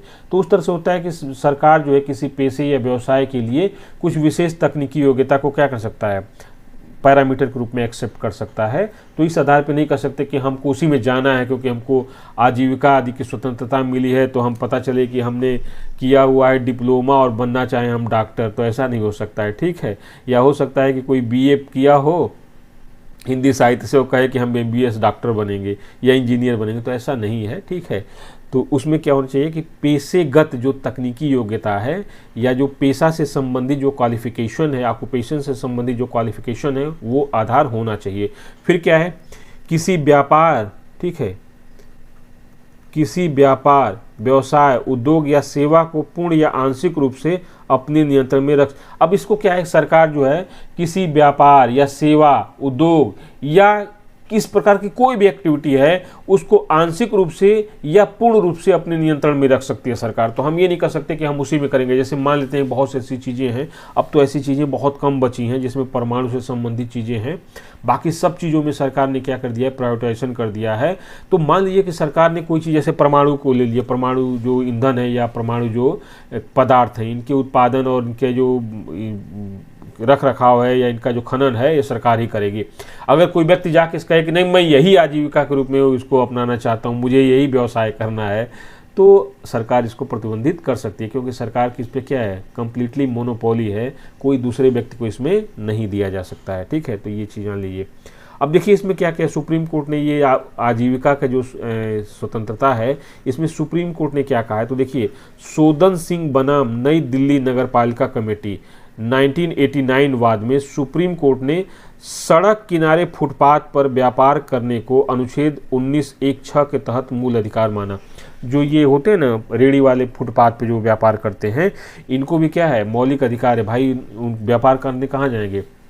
लेकिन इस आधार पर रिस्ट्रिक्शन किया जा सकता है कि भाई इस तरह से अब क्या हो सकता है कि यातायात प्रभावित हो रहा है या लोगों की गैदरिंग बहुत हो रही है, इससे बहुत ज़्यादा अव्यवस्था हो रही है, तो उस आधार पर युक्त निबंधन लगा सकता है। लेकिन सड़क किनारे फुटपाथ पर जो व्यापार करने का अधिकार है वो क्या है, व्यक्ति का मौलिक अधिकार है। और देखते हैं इसके अंदर क्या क्या क्या क्या निबंधन है। तो देखिए ओम प्रकाश बनाम यूपी 2004 में ऋषिकेश महापालिका में अंडा बेचने पर राज्य द्वारा लगाए गए प्रतिबंध को सुप्रीम कोर्ट ने उचित माना। अब क्यों माना? कि उसने कहा भाई कि देखिए एक धार्मिक नगरी है, यहाँ पे अंडा खाने से या बेचने से लोगों की धार्मिक भावनाएं क्या हो रही हैं? प्रभावित हो रही हैं। तो अब ये सही है नहीं है, या आप हिपोक्रेसी कह सकते हैं, नहीं कह सकते हैं, ठीक है। तो ये अंडा बेचने पर राज्य द्वारा लगाया गया प्रतिबंध क्या है? सुप्रीम कोर्ट द्वारा उचित माना गया था, ठीक है। अगला क्या है? यहाँ व्यापार में अनैतिकृत सम्मिलित नहीं है, ठीक है। अब आप ये नहीं कहिए कि हम महिलाओं बच्चों का व्यापार करना शुरू कर देंगे, ह्यूमन ट्रैफिकिंग के लिए आप इजाज़त करना लेना शुरू कर दीजिए, या हानिकारक औषधियों या विस्फोटक आदि जैसे व्यवसायों का व्यापार करना शुरू कर दीजिए। जैसे हानिकारक औषधियाँ क्या हो गई? जैसे गांजा हो गया, भांग हो गया, ठीक है। तो इस तरह से आप इन सबों का नहीं विक्रय करना शुरू कर दीजिए कि मुझे व्यवसाय का जो मौलिक अधिकार प्राप्त हुआ है तो ये सभी बेचेंगे। हीरोइन बेचना शुरू कर दिए, स्मैक बेचना शुरू कर दिए, तो ऐसा आपको अधिकार नहीं है, ठीक है। तो याद रखिएगा। अब देखते हैं कि होता है कि जैसे शराब है, ठीक है, लीकर है, तो कोई नहीं बेच सकता है। सरकार से क्या होता है? बाकायदे इसके लिए परमिशन लेनी पड़ती है, और इस परमिशन में दो चीज़ शामिल होती है। एक तो क्वालिटी भी शामिल होती है कि क्या बेचेंगे, किस तरह की बेचेंगे, भाई आप कौन सी ब्रांड बेचेंगे, देसी बेचेंगे या आप जो इम्पोर्टेड है वो बेचेंगे, या इंग्लिश बेचेंगे जिसको बोलते हैं हम लोग, उस तरह से कितनी मात्रा में विपणन करना है, तो सब उसके लिए क्या होता है? परमिशन लेनी पड़ती है, ठीक है। फिर क्या है? अगला क्या है? अनुराधा भसीन वाद 2020 में सर्वोच्च न्यायालय ने माना कि इंटरनेट के माध्यम से किसी भी पेशे का अभ्यास करने या किसी भी व्यापार या पेशे को करने की स्वतंत्रता को अनुच्छेद 19(6) के तहत संवैधानिक संरक्षण प्राप्त है। जैसे इंटरनेट के माध्यम से या इस तरह से सोशल मीडिया के माध्यम से कोई व्यक्ति कोई पेशा या अभ्यास करता है तो वो क्या है? ये उसका मौलिक अधिकार है, उसकी स्वतंत्रता है कि वो इस तरह से, जैसे आज से में क्या है, ऑनलाइन जो स्टडी कराई जा रही है, या बहुत से कोर्सेज लॉन्च किए गए ऑनलाइन माध्यम से, यूनिवर्सिटी भी चला रही हैं, बाकी एनजीओ भी चला रही हैं, ठीक है, कोचिंग इंस्टीट्यूट्स भी चला रहे हैं, कोई भी इंस्टीट्यूशन चला रहा है ऑनलाइन माध्यम से, या कोई पर्सनल जो प्राइवेट पर्सन भी है वो भी कर सकता है इस तरह के कार्य, तो वो क्या है? उसका मौलिक अधिकार है, ठीक है। चलिए अब हम लोग अगला, अभी तक तो अनुच्छेद 19 के तहत जो 6 मौलिक स्वतंत्रताएं दी गई थी उनके बारे में डिस्कशन कर रहे थे। अब हम लोग आते हैं अनुच्छेद 20 के तहत क्या कहा गया है? अपराध के लिए दोष सिद्ध के संबंध में संरक्षण है, protection in respect of conviction, ठीक है। तो ये अपराध के लिए दोष सिद्ध के संबंध में संरक्षण है। किसी भी अभियुक्त या दोषी करार व्यक्ति, चाहे ये नागरिक हो, विदेशी हो या कोई कंपनी हो, को मनमाने और अतिरिक्त दंड से संरक्षण प्रदान करता है। तो देखिए अनुच्छेद 19 था ना, ये सिर्फ नागरिकों को प्राप्त था। अनुच्छेद 19 किसको प्राप्त था? सिर्फ नागरिकों को प्राप्त था। लेकिन 20 जो है, अनुच्छेद 20 जो है, ये नागरिकों और गैर नागरिकों साथ में कंपनियों को भी यही है, ठीक है। तब देखिए इसमें क्या है कि इसमें कई तरह के संरक्षण प्रदान किए गए हैं। जैसे पहला है कार्योत्तर विधियों से संरक्षण, ठीक है, protection from x post facto law. अब इसमें क्या है? इसका आशय है कि घटना घट रही है, मान लीजिए अभी कोई घटना घटी, तो अभी जो घटना घटी है तो इस घटना के लिए जो सजा का प्रावधान पहले से किया गया है वही सजा दी जाएगी। ये नहीं कि घटना घट गई इसके बाद विधि बनाकर उस घटना को क्या किया गया, गैर कानूनी घोषित करके या उसके सजा को बढ़ाकर दंड दिया जाए, ऐसा नहीं होगा। इसका मतलब यही है कि अगर घटना घट रही है इसके पहले जो विधि है उस घटना के लिए, जो दंड है उस घटना के लिए, वही दंड दिया जाएगा, ठीक है। तो इसी को पढ़ते हैं हम लोग। इसका आशय है कि किसी कार्य को घटने के बाद बनाई गई विधि जिसमें इस कार्य को अपराध घोषित किया गया है, अर्थात किसी व्यक्ति को किसी अपराध के लिए तब तक दोष सिद्ध नहीं किया जाएगा जब तक कि उसने कोई ऐसा कार्य नहीं किया है जो उस कार्य को करते समय लागू किसी विधि के तहत अपराध है। मतलब ये है कि मान लीजिए कोई व्यक्ति इस समय जो काम कर रहा है और अभी के नियम कानून में वो कार्य अपराध नहीं है, तो बाद में कोई नियम बना के उसको दंडित नहीं किया जाएगा कि तुमने कल जो है इस तरह का कार्य किया था, हम आज नियम बना रहे हैं तुमको दंडित करेंगे, ऐसा नहीं होगा। जैसे मान लीजिए कि आज के दिन कोई व्यक्ति अपराध कर रहा है तो आज के दिन तक जो कानून है पहले से वही, मतलब अपराध घटने के पहले जो उसके लिए दंड है वही दिया जाएगा, ठीक है। यही कहते हैं विधान मंडल को भूतलक्षी या कार्योत्तर दंडिक विधि बनाने से रोका गया है। मतलब ये है कि कोई व्यक्ति भूतकाल में कोई काम किया है या अपराध किया है तो उसके लिए अभी दंड का प्रावधान बनाकर या दंड का विधान बनाकर उसको दंडित नहीं किया जाएगा। मतलब कार्य करने के बाद कोई विधान बनाकर उस व्यक्ति को या उस संस्था को दंडित नहीं किया जाएगा, यही है। कोई दांडिक विधि भूतलक्षी प्रभाव से लागू नहीं की जा सकती है, साथ ही दंड की मात्रा में कोई वृद्धि भी नहीं की जा सकती है। अब जैसे मान लिए कोई व्यक्ति अभी अपराध किया, किसी कार्य कोई अपराध किया, उसके लिए 1 महीने की सजा है और कल सरकार बना के कह दे कि नहीं सजा तो है 1 महीने की, इसको बढ़ा के हम 2 महीने करते हैं, तो ऐसा नहीं होगा। जो अपराध के लिए दंड था वही होगा। ये तो है कि दंड को बढ़ा नहीं सकती है, लेकिन दंड को कम करने की कोई अगर विधि बनाती है सरकार तो वो भूतलक्षी होगी। मतलब मान लेते हैं कि आज किसी अपराध के लिए सरकार ने, मान लीजिए कि मैं किसी की पेन चोरी कर रहा हूं और अभी तक का नियम है कि अगर पेन चोरी मैं कर रहा हूं तो मुझे 5 दिन की सजा होगी, जेल होगी, और कल सरकार नियम बना दे मेरे अपराध करने के बाद कि पेन चोरी पर 1 दिन की सिर्फ जेल होगी, तो ये मेरे ऊपर लागू होगी। लेकिन अगर ये है कि मैं पेन चोरी कर रहा हूं और अभी तक का कानून मुझे कहता है कि इस पेन चोरी के लिए आपको 5 दिन की सजा होगी, तो मैं पेन चोरी आज कर रहा हूं और कल सरकार कानून बना के कहे कि नहीं पेन चोरी के लिए 10 साल की सजा होगी, तो ये माने नहीं है। क्यों? क्योंकि भूतलक्षी प्रभाव जो दंड की मात्रा है उसको कम तो कर सकता है लेकिन उसको बढ़ा नहीं सकता है, तो याद रखिएगा। तो यही है, परंतु दंड को कम करने वाली विधि पूर्ववर्ती अपराधों पर लागू की जा सकती है। ये देखिए, ये क्या होता है, ये की पॉइंट्स होते हैं एग्जामिनेशन में, इसी को उठा के पूछ लेगा, ठीक है, कि भूतलक्षी या कार्योत्तर दांडिक विधि क्या होती है। तो इसमें ये होगा कि दंड की मात्रा को बढ़ा सकती है या घटा सकती है। एक ही साथ दोनों दे दिया कि दंड की मात्रा को घटा भी सकती है, बढ़ा सकती है। अब यहाँ पे बढ़ा तो नहीं सकती है लेकिन दंड की मात्रा घटाकर लागू की जा सकती है। तो इसी तरह से छोटे छोटे जो की पॉइंट्स होते हैं ना, वही यूपीएससी में पूछता है। और देखिए एक चीज़ मैं बता दे रहा हूँ कि बहुत से ऐसे स्टूडेंट होते हैं जिनको नॉलेज बहुत होती है। मैं बहुत से स्टूडेंट को पढ़ाता हूँ और बहुत से स्टूडेंट मेरे टच में होते हैं। मैं देखता हूँ कि बहुत से स्टूडेंट हैं कि वो जानते बहुत अधिक हैं, उनकी नॉलेज भी बहुत अच्छी है, लेकिन कोई छोटा सा ऐसा शब्द आ जाता है या इस तरह के कॉन्सेप्ट को मिस करते हैं और पूरा क्वेश्चन गलत करके आ जाते हैं। आज के समय में देखिए क्या है कि लगातार मेरिट घटती जा रही है। जब से 2015 से सीसैट को क्वालिफाइंग नेचर का किया गया है, तो उसके बाद से क्या हो गया है कि जीएस की पेपर की, जो जीएस फर्स्ट पेपर है, उसकी जो टफनेस है या उसको कहते हैं कि वो जो कठिन होने की उसकी जो दर है वो ज़्यादा होती जा रही है। और सही बताएं तो संघ लोक सेवा आयोग बिल्कुल नहीं चाहता है कि यहाँ तुक्केबाज आएँ। वो चाहता है कि एकदम ऐसे लोग आएँ कि जो एक्यूरेट हो, एकदम जिनके पास एकदम जिसको बोलते हैं ना कि एक्यूरेसी हो, कि जिस चीज़ के बारे में उस सर्टेन हो। सोचिए कि आपको 100 क्वेश्चन जीएस में दे रहा है और उसमें आप 38 क्वेश्चन कर रहे हैं 100 में, तो आपका सिलेक्शन प्री क्वालिफाई हो जा रहा है। तो इसका मतलब क्या हो गया। और पहले लोग क्या होता था कि जब 100 क्वेश्चन होता था और उसमें लोग 60 क्वेश्चन 55 क्वेश्चन करते थे तो प्री क्वालिफाई कर लेते थे। 55 मेरिट जाती थी, मतलब 110 मेरिट जाती थी 200 में। आज कितनी जा रही है 200 में? 76 मार्क्स जा रही है। तो इसका मतलब क्या है कि नंबर ऑफ क्वेश्चन तो सेम है, बट क्वेश्चन की जो टफनेस है, जो उसका हार्डनेस है, वो बढ़ा दिया कमीशन। वो चाहता है, जैसे पहले क्या होता तो वन लाइनर क्वेश्चन की बहुत ज़्यादा जैसे बहुत से क्वेश्चन वन लाइनर होते हैं। आज के समय में वन लाइनर क्वेश्चन खोजने में नहीं मिलता है।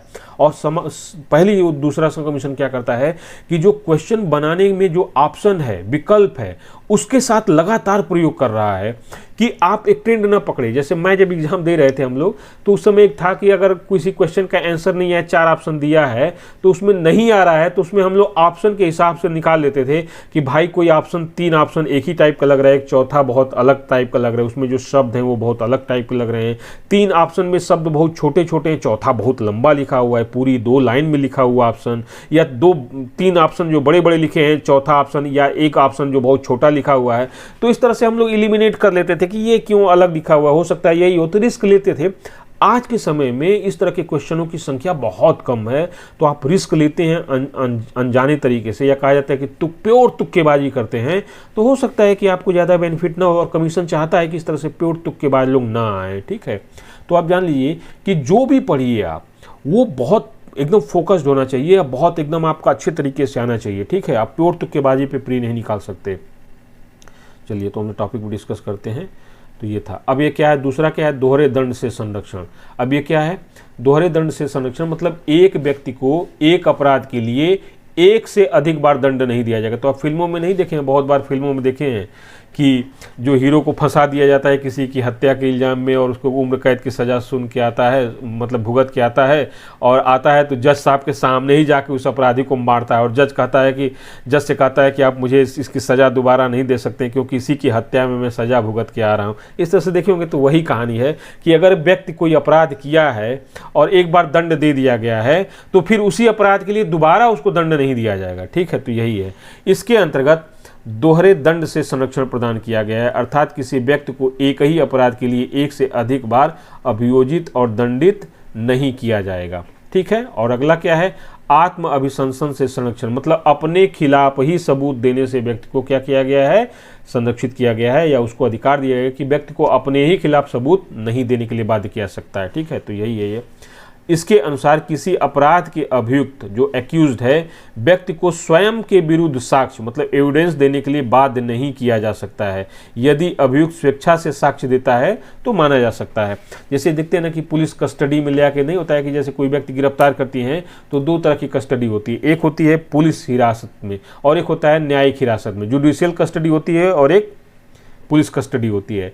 तो पुलिस कस्टडी क्यों पुलिस लेती है, कड़ाई से पूछताछ करना है, तो कड़ाई से पूछताछ करती है, लेकिन वो जो व्यक्ति वहां पे स्वीकार करता है कि हाँ मैंने किसी के साथ ये अपराध किया है या ये अपराध किया है, तो उसको साक्ष्य के रूप में पुलिस नहीं प्रस्तुत कर सकती है न्यायालय में कि नहीं इसने कहा है कि ये साक्ष्य ये ठीक है, उसको नहीं कर सकते हैं क्योंकि उसको आपने मतलब ज़बरदस्ती ये चीज़ कहा है। लेकिन उसके आधार पे पुलिस क्या करती है कि दूसरी कड़ियों को फाइंड आउट करती है और उसको साक्ष्य के रूप में पेश करती है। ठीक है, यही होता है। लेकिन कोई व्यक्ति स्वेच्छा से अगर स्वीकार कर लेता कि हाँ मैंने इस तरह का अपराध किया है तो इसको माना जा सकता है कि साक्ष्य दे सकता है। अब देखिए इसमें क्या है, सेल्वी बनाम कर्नाटक राज्यवाद 2010 में सुप्रीम कोर्ट ने कहा कि अभियुक्तों का नारकोटिक्स, पॉलीग्राम और ब्रेन मैपिंग मतलब ब्रेन प्रिंटिंग परीक्षण अनुच्छेद 20(3) के अधीन आत्म अभिशंसन है। मतलब किसी भी अपराधी का जो नारकोटिक्स है, पॉलीग्राफी है या ब्रेन प्रिंटिंग है वो उसकी बिना इजाज़त के आप नहीं कर सकते हैं। ठीक है, तो ये जो होता है ना कि नारकोटिक टेस्ट कराना ये करना। जैसे महिला पहलवान थी, उन्होंने क्या कहा था, उन्होंने कहा था कि जो जिस व्यक्ति के ऊपर महिला पहलवानों ने आरोप लगाया था कि ये हम लोग के साथ छेड़छाड़ मोलेस्टेशन किया है, तो वहाँ पे नारकोटिक टेस्ट के लिए उन्होंने कहा था कि नारकोटिक्स परीक्षण कराया जाए। तो फिर ऐसा है कि जो कराए जिसके कराने के लिए बोला जा रहा है वो तैयार हो इसके लिए। हालांकि प्योर पॉलिटिक्स था, दोनों पक्ष कहे थे कि करा लेंगे, महिला पहलवानों ने बिल्कुल कहा कि चलिए करा लो, तो फिर जो नेता ही थे तैयार नहीं हुए कि नहीं कराएंगे हम। ठीक है, चलिए तो ठीक है, तो ये क्या है, आत्म अभिशंसन इस तरह का, नारकोटिक्स, पॉलीग्राफी या ब्रेन प्रिंटिंग, तो ये क्या है, पूर्णतः वर्जित हैं।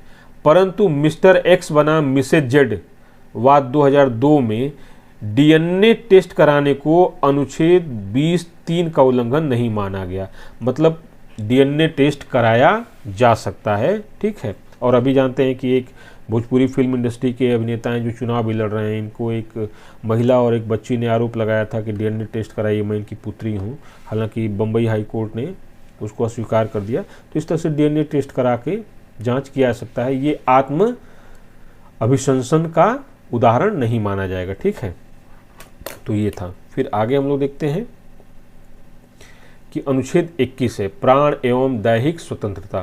प्राण एवं दैहिक स्वतंत्रता, protection of life and personal liberty. ये पर्सनल लिबर्टी है। ठीक है, पर्सनल लिबर्टी है। अनुच्छेद 21, इसके अनुसार किसी व्यक्ति को उसके प्राण एवं दैहिक स्वतंत्रता से विधि द्वारा स्थापित प्रक्रिया के अनुसार ही वंचित किया जा सकेगा, अन्यथा नहीं।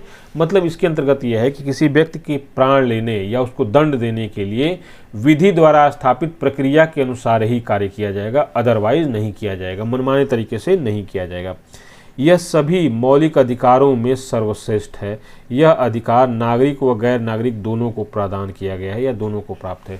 सर्वश्रेष्ठ क्यों है? क्योंकि व्यक्ति के जीवन से बढ़कर कोई अधिकार नहीं है या कुछ भी नहीं है, कोई भी कीमती वस्तु व्यक्ति के जीवन से बढ़कर नहीं है। तो ये व्यक्ति के जीवन को क्या करती है? संरक्षण प्रदान करता है। ठीक है, तो देखिए मेनका गांधी बनाम भारत संघ, ठीक है, कब आया था? 1978। वाद में सर्वोच्च न्यायालय ने अनुच्छेद 21 का उदार निर्वचन किया और इसके अंतर्गत उन सभी बातों को शामिल किया जो जीवन जीने जो जीवन को जीने योग्य बनाती हैं। मतलब सुप्रीम कोर्ट ने इसकी व्याख्या की अनुच्छेद 21 की, और जब व्याख्या की तो इसके अंतर्गत बहुत से ऐसे फैक्ट्स को डाला गया कि ये क्या है, प्राण एवं दैहिक स्वतंत्रता के अंतर्गत शामिल किए जाएंगे। और ये लगातार सुप्रीम कोर्ट की व्याख्या से ये क्या हो रहा है, इसका दायरा बढ़ता जा रहा है। तो ये जो प्राण एवं दैहिक स्वतंत्रता का जो मौलिक अधिकार है ना, ये बहुत विस्तृत है। और कई विद्वानों का तो कहना है कि आप मुझसे सारे अधिकार छीन लीजिए, सिर्फ प्राण एवं दैहिक स्वतंत्रता का अधिकार दे दीजिए, मैं सारे अधिकारों को फिर से क्या कर दूंगा, पुनर्जीवित कर दूंगा। मतलब क्या है कि प्राण एवं दैहिक स्वतंत्रता की व्याख्या करते जाएंगे तो बाकी मौलिक अधिकार क्या हो जाएंगे, अपने आप व्याख्यायित होते जाएंगे या प्राप्त होते जाएंगे। तो इस रूप में कहा जाता है कि ये मौलिक अधिकार जो अनुच्छेद 21 है, ये बहुत ब्रॉड है और बहुत विस्तृत है, और ये सर्वश्रेष्ठ भी है, क्योंकि ये सभी मौलिक अधिकारों का क्या है, मूल स्रोत है। सारे मौलिक अधिकार इस अनुच्छेद 21 की व्याख्या से ही निकल सकते हैं। ठीक है, तो वही है। अब देखिए क्या है इसका, जो कहा था मेनका गांधी बनाम भारत संघ। अब मेनका गांधी क्या है, जानते हैं, भारतीय जनता पार्टी के नेता हैं, जो संजय गांधी थे उन्हीं की पत्नी है ये। ठीक है, तो मेनका गांधी ने वाद दायर किया था, तो सुप्रीम कोर्ट ने अनुच्छेद 21 का उदार निर्वचन किया और इसके अंतर्गत उन सभी बातों को शामिल किया जो जीवन जीने योग्य बनाती, जीवन को जीने योग्य बनाती हैं। इस प्रकार इसके अंतर्गत अनुच्छेद 19 द्वारा प्रदत्त सभी स्वतंत्रताएं व ऐसी अन्य दैहिक स्वतंत्रता जो अनुच्छेद 19 में शामिल नहीं है आ जाती हैं। मतलब ये अनुच्छेद 19 से भी ज़्यादा विस्तृत है स्वतंत्रता के मामले में। अब जैसे सुप्रीम कोर्ट ने इसकी व्याख्या जब की थी तो क्या क्या कहा था, देखिए पहले है मानवीय प्रतिष्ठा के साथ जीने का अधिकार। मतलब ऐसी जिंदगी जो मनुष्य की प्रतिष्ठा को क्या करती हो, संरक्षित करती हो। ठीक है, तो प्रतिष्ठा के साथ जीने का अधिकार है। फिर है एकांतता का अधिकार, राइट टू प्राइवेसी जो होती है, एकांतता का अधिकार, ये भी है अधिकार कि मैं कोई व्यक्ति एकांत रहना चाहता है तो ये उसका मौलिक अधिकार है। फिर है विदेश जाने का अधिकार। तो हम लोग देख रहे थे ना कि जो अनुच्छेद 19A में था कि संचरण करने का अधिकार है, तो उसमें जो देश के अंदर संचरण करने का अधिकार था वो तो अनुच्छेद 19 के तहत मिला हुआ था, लेकिन विदेश जाने का जो अधिकार, मौलिक अधिकार मिला हुआ है वो कहाँ मिला हुआ है, अनुच्छेद 21 में मिला हुआ है। तो इसमें देखते हैं कि कोई व्यक्ति अगर किसी दूसरे देश में जाना चाहता है तो सरकार उसको रोक नहीं सकती है, उसको सिर्फ एडवाइजरी जारी करती है सरकार कि फलाना देश में मत जाइए, वहाँ पे आपको ये हो सकता है, वो हो सकता है। जैसे जब इन तालिबानी शासन आया था अफगानिस्तान में, तो उसमें भारत सरकार ने एडवाइजरी जारी किया। फिर आपका जो इजराइल और फिलिस्तीन वार चल रहा है, फिर यूक्रेन रशिया वार चल रहा है, या इस तरह की कोई पड़ोसी देश है जिनके साथ तनातनी चल रहा है, तो ये भारतीय सिटीजन को क्या कर सकती, नागरिकों को सरकार एडवाइजरी जारी कर सकती है, उनको जाने से नहीं रोक सकती है। ठीक है, फिर क्या है, देखिए अगला क्या है, स्वच्छ पर्यावरण, प्रदूषण रहित जल एवं वायु। मतलब स्वच्छ पर्यावरण में रहने का भी मौलिक अधिकार है। ये जो जितना पर्यावरण प्रदूषण है ना, इसके खिलाफ चले ये कोर्ट आप, तो सरकार जो भी पर्यावरण प्रदूषण करने वाली इंस्टीट्यूशंस हैं या फैक्ट्रीज हैं उनको सरकार दंडित कर सकती है। ठीक है, मतलब सरकार का मतलब यहाँ कोर्ट का है। फिर है प्रदूषण रहित जल, मतलब स्वच्छ जल पीने का। फिर स्वच्छ वायु में सांस लेने का। ठीक है, और में जीने का अधिकार, मतलब ये सब फैसिलिटीज अवेलेबल होनी चाहिए, एकदम क्लीन एटमॉस्फेयर हो। ठीक है, एवं हानिकारक उद्योगों के विरुद्ध सुरक्षा। अगर कोई आपके आसपास ऐसा उद्योग है जो हानिकारक पदार्थों को उत्सर्जन कर रहा है, या पर्यावरण प्रदूषण कर रहा है, या जल प्रदूषण कर रहा है, या वायु प्रदूषण कर रहा है, तो इसका मतलब है कि वो आपके मौलिक अधिकारों का हनन कर रहा है। और किस मौलिक अधिकार का हनन कर रहा है, अनुच्छेद 21 का। तो यहाँ पर इस तरह से भी सवाल पूछ सकता है जो आयोग है कि एकांतता का अधिकार, अगर कोई व्यक्ति आपके एकांतता में दखल करता है तो वो आपके किस मौलिक अधिकार का हनन करता है। ठीक है, कोई व्यक्ति अगर आपको प्रदूषित, आपके आसपास के जल को प्रदूषित कर रहा है, या वायु को प्रदूषित कर रहा है, या आपके पर्यावरण को क्षरित कर रहा है, तो आपके किस मौलिक अधिकार का हनन कर रहा है। या आपके घर के बगल में लगा हुआ कोई औद्योगिक संस्थान है जो प्रदूषण कर रहा है, तो आपके किस मौलिक अधिकार का हनन कर रहा है। तो इस तरह से भी सवाल पूछ सकता है।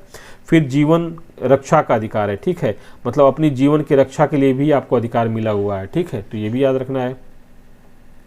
फिर क्या है, सड़क पर व्यापार का अधिकार, जिसको हम लोग बोले थे फुटपाथ पे अधिकार, तो उसका भी यहाँ पे भी है, सड़क पर व्यापार करने का अधिकार। फिर निःशुल्क विधिक सहायता प्राप्त करने का अधिकार, ये भी क्या था, एक तरह से निःशुल्क विधिक सहायता प्राप्त करने का अधिकार, ये एक राज्य के नीति निषेध तत्व में शामिल है, हम लोग आगे पढ़ेंगे। तो यहाँ पे क्या है, सुप्रीम कोर्ट ने व्याख्या किया है कि व्यक्ति को निःशुल्क विधिक सहायता, तो आप देखते नहीं है कि कोई व्यक्ति है अगर वो कोर्ट में अपना वकील रखने में सक्षम नहीं है तो सरकार उसको वकील उपलब्ध कराती है, जो सरकारी वकील होते हैं वो उसकी तरफ से केस लड़ते हैं, ठीक है। फिर क्या है, चिकित्सा सहायता प्राप्त करने का अधिकार, कोई व्यक्ति अगर चिकित्सा सहायता नहीं प्राप्त कर सकता है तो ये गवर्नमेंट की रिस्पॉन्सिबिलिटी है कि गवर्नमेंट हॉस्पिटल में उसका क्या करे, निःशुल्क चिकित्सा सहायता उपलब्ध कराए, तो ये भी है। फिर है निःशुल्क खाद्य सामग्री प्राप्त करने का अधिकार, ये भी क्या है, कोई व्यक्ति अगर खाद्य पदार्थ नहीं पाने में सक्षम है तो सरकार की लाइबिलिटी है कि निःशुल्क उसको खाद्य सामग्री प्रदान करे। जैसे इस समय नहीं देख रहे हैं कि जब चुनाव चल रहा है तो इसमें प्रधानमंत्री या बाकी भी लोग बोल रहे हैं कि 80 करोड़, कोई बोल रहा है 82 करोड़ लोगों को मैं 5 किलो अनाज दे रहा हूँ, ये कर रहा हूँ, कर रहा हूँ। तो इसमें एक देखिए दो तरह की बातें हैं कि ठीक है सरकार दे रही है, इसके दो पक्ष हो सकते हैं। पहले तो ये बात है कि आप इसको एक उपलब्धि के रूप में लेते हैं कि आप इससे शर्मिंदगी महसूस करते हैं कि भाई इतने लोग 140 करोड़ लोगों में से अगर 80 करोड़ लोग, लगभग 55 से 60% जनसंख्या अगर 5 किलो अनाज के लिए लाइन में लगी हुई है तो आप किस रूप में इसको लेते हैं कि आप इस पर गर्व करें कि शर्म करें, ये आपके ऊपर डिपेंड करता है, ठीक है। लेकिन अगर सरकार दे रही है तो ये सरकार उपकार नहीं कर रही है किसी के ऊपर, ये लोगों को क्या है, मौलिक अधिकार है कि पेट भरने का काम हो, क्योंकि सरकार को गुलछर्रे उड़ाने के लिए नहीं चुना गया है, सरकार को लोगों की ज़रूरतों को पूरा करने के लिए चुना गया है, ठीक है।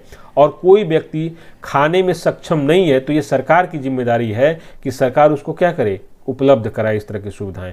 तो ये कोई कहता है कि नहीं आपको इस तरह से अनाज दे रहे हैं, मुफ्त में दे रहे हैं, ये दे रहे हैं, तो इसलिए नहीं दे रहे हैं कि आप एहसान कर रहे हैं, इसलिए दे रहे हैं कि हमने इसी के लिए आपको चुना ही है, ठीक है। हमने आपका आप नहीं देते तो हम किसी दूसरे को चुन लेते, वो देता हमको, तो ठीक है, ये चीज़ है।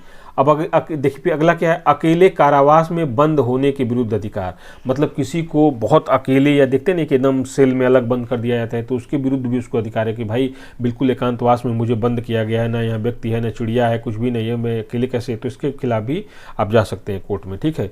फिर क्या है, त्वरित सुनवाई का अधिकार, मतलब देखते हैं कि justice delay is justice deny के जो कॉन्सेप्ट है कि मतलब सुनवाई इतनी धीरे हो रही है कि पता चला है कि 30-30, 32-32 साल तक केस चल रहे हैं, इससे भी लंबी अवधि तक केस चल रहे हैं। पता चला जो अभियुक्त है वो मर गया, अब जो न्याय पाएगा कि नहीं पाएगा, वो पाया भी तो उसके लिए अन्याय ही हो गया, ठीक है। तो यही चीज़ है। फिर है हथकड़ी लगाने के विरुद्ध अधिकार, तो ये है कि जैसे कोई भी अभियुक्त है उसको हथकड़ी लगा के कहीं लेके आ जा रहे हैं तो उसके विरुद्ध भी अधिकार है, ठीक है, कि आप हथकड़ी नहीं लगा सकते हैं। लेकिन जो पेशेवर अपराधी होते हैं, इस तरह से खुखार अपराधी, आतंकवादी, उनको लगाया जा सकता है।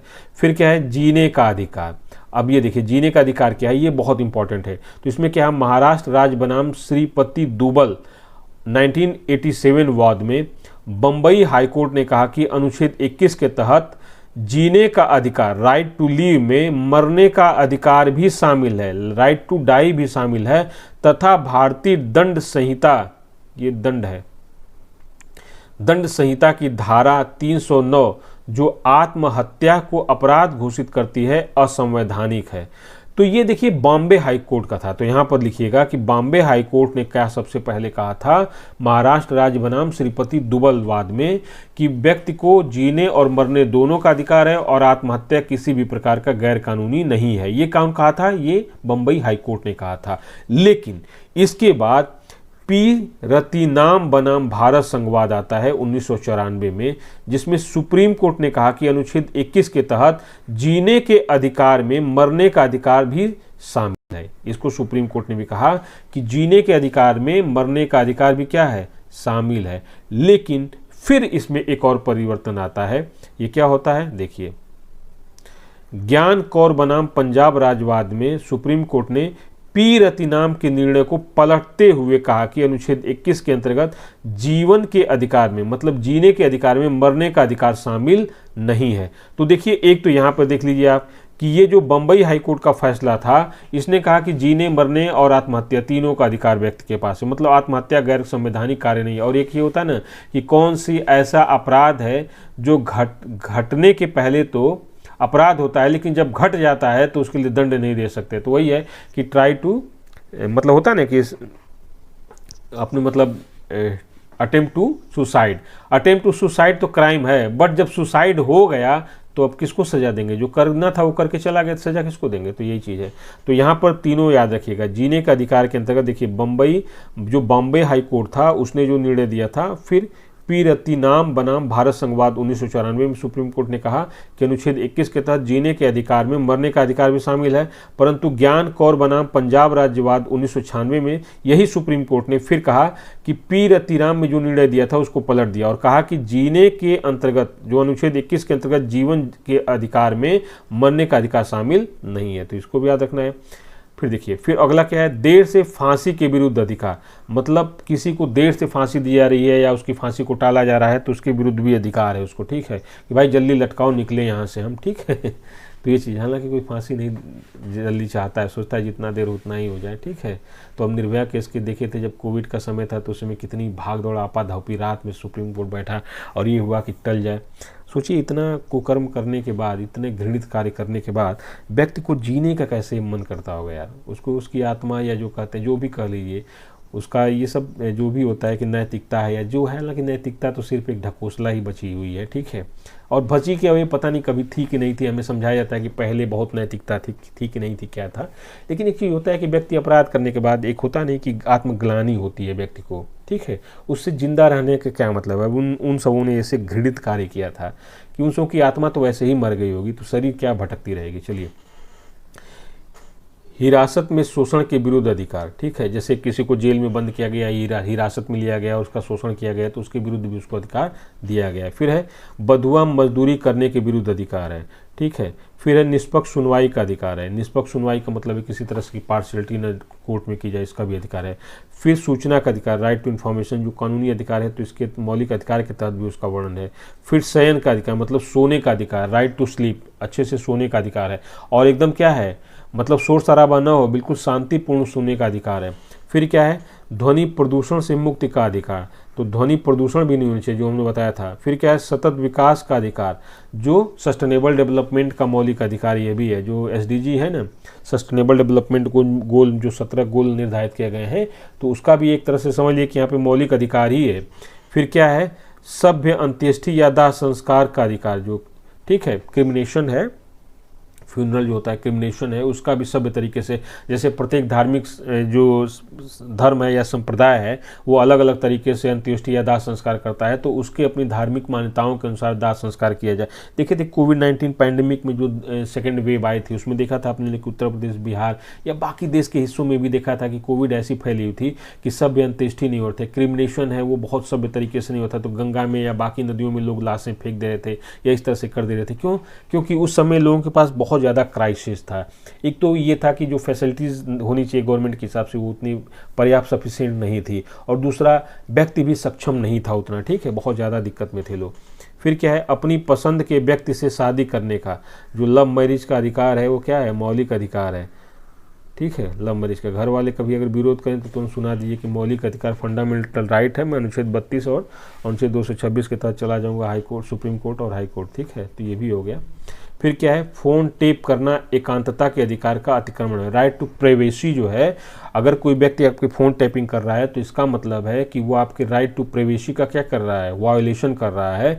तो फ़ोन टेप करना भी आपके एकांतता का क्या है? अतिक्रमण है, ठीक है। फिर है आश्रय का अधिकार, राइट टू शेल्टर, मतलब आश्रय पाने का अधिकार भी क्या है? मौलिक अधिकार है। तो जो प्रधानमंत्री आवास योजना है ना, ये भी क्या है? ये भी सरकार का एहसान नहीं है, ये क्या है? ये आपका मौलिक अधिकार है आश्रय पाने का। और ये कोई भी सरकार हो, अगर वो कहती है कि मैं आपको ये चीज़ दे रही हूँ या इस प्रदान कर रही हूँ, तो वो एहसान नहीं कर रही, हमने चुना ही इसलिए है कि तुम हमको ये सब चीज़ दो, ठीक है, और तुम नहीं दोगे तो हम दूसरे को चुन लेंगे। तो इसका मतलब यही है कि जैसे मान लीजिए कि हम लोग क्या करते हैं, कोई मान लीजिए हमको कहीं जाना है और मैं ऑटो कर रहा हूं और ऑटो वाला ले चल के आपको बिठाया हुआ और लेकर कहे कि देख रहे हैं मैं आपको लेके जा रहा हूं, ये मैं एहसान समझिए। तो भाई एहसान क्या है? तुम हमसे, इसीलिए मैं तुमको हायर ही किया हूं, तुमको पेमेंट दे रहा हूं। और यहाँ पे पेमेंट क्या है? ओट है मेरा पेमेंट, मैं टैक्स दे रहा हूँ। अब ये चीज़ होता है कि लोग बोलते हैं 5 किलो अनाज मुफ्त में, 5 किलो अनाज मिल रहा है, 5 किलो। अरे भाई, वो व्यक्ति जीएसटी दे रहा है, वो माचिस से लेकर बीड़ी से लेकर चाहे जो चीज़ खरीद रहा है उसमें जीएसटी दे रहा है, टैक्स दे रहा है सरकार को। बाकी चीज़ों को सरकार टैक्स के पैसे से ही दे रही है सब चीज़ें। तो अगर कोई भी सरकार, चाहे दुनिया की कोई भी सरकार है, अगर वो कहती है कि मैं चीज़ आपको, दुनिया की क्या लेना देना, भारत से ही लेना देना है, भारत सरकार में कोई भी राज्य सरकार है या केंद्र सरकार है या स्थानीय जो निकाय हैं, अगर वो ये कहता है कि मैं आपको ये चीज़ प्रदान कर रहा हूँ, तो एहसान नहीं है। जनता ने तुमको इसीलिए चुना ही है और जनता ही इसके लिए तुमको पैसा दे रही है टैक्स के रूप में, ठीक है। तो राइट टू शेल्टर भी क्या है, मौलिक अधिकार है, ठीक है। तो यहाँ पे याद रखिएगा। फिर इसके बाद क्या है, जीवन बीमा पॉलिसी के विनियोग का अधिकार, मतलब मैं जीवन बीमा पॉलिसी को क्या करना चाहता हूँ, कैश कराना चाहता हूँ, तो ये भी मेरा क्या है, ये भी मेरा फंडामेंटल राइट है। फिर है सामाजिक आर्थिक न्याय एवं सशक्तिकरण का अधिकार, मतलब मेरा सामाजिक आर्थिक मुझे न्याय प्राप्त हो और मेरा सशक्तिकरण हो, एम्पावरमेंट हो मेरा, ये भी क्या है, मेरा फंडामेंटल राइट है। फिर क्या है, दोष सिद्ध वाले न्यायालय आदेश से अपील का अधिकार, जैसे मुझे किसी न्यायालय ने दोष सिद्ध कर दिया, जैसे मान लीजिए कि डिस्ट्रिक्ट कोर्ट ने मुझे दोष सिद्ध कर दिया, तो मुझे वो सर्टिफिकेट दे ताकि उसके आधार पर जाकर मैं क्या कर सकूं, हाई कोर्ट में वो अपील कर सकूं, या हाई कोर्ट ने मुझे दोष सिद्ध किया है तो मैं सुप्रीम कोर्ट में जाके अपील कर सकूं। ये मेरा क्या है, फंडामेंटल राइट है, ये भी होता है। फिर क्या है, महिलाओं के साथ आदर व सम्मानपूर्ण व्यवहार करने का अधिकार, मतलब कोई भी व्यक्ति महिलाओं के साथ आदर और सम्मानपूर्ण व्यवहार करने का अधिकार, मतलब महिला के साथ कोई भी अनादर करता है या उसकी गरिमा को ठेस पहुंचाता है तो इसके तहत भी उसके मौलिक अधिकारों का हनन हो रहा है, ठीक है। तो ये भी हो सकता, ये भी अधिकार है। याद रखिए, जो ये लोग स्टॉकिंग करते हैं या मोलिस्टेशन करते हैं या इस तरह से जो हरकतें करते हैं ना, ये समझिए किसी के आप, तो पहला ये है कि एक मानव का ही आप उसके जीवन को, गरिमापूर्ण जीवन को क्षति पहुंचा रहे हैं, साथ में उसके मौलिक अधिकार का भी हनन कर रहे हैं। फिर अगला है कैदी के लिए जीवन की आवश्यकताओं का अधिकार, मतलब एक कैदी है, ठीक है, उसको किसी अपराध के लिए उसको दंडित किया गया है, कैद में रखा गया है, लेकिन जीवन जीने का अधिकार तो उसको भी है, वहाँ पे कैद में ही जीवन जीने का अधिकार है, तो जीवन जीने की आवश्यकताएं हैं वो प्राप्त करने का उसको अधिकार है, ठीक है।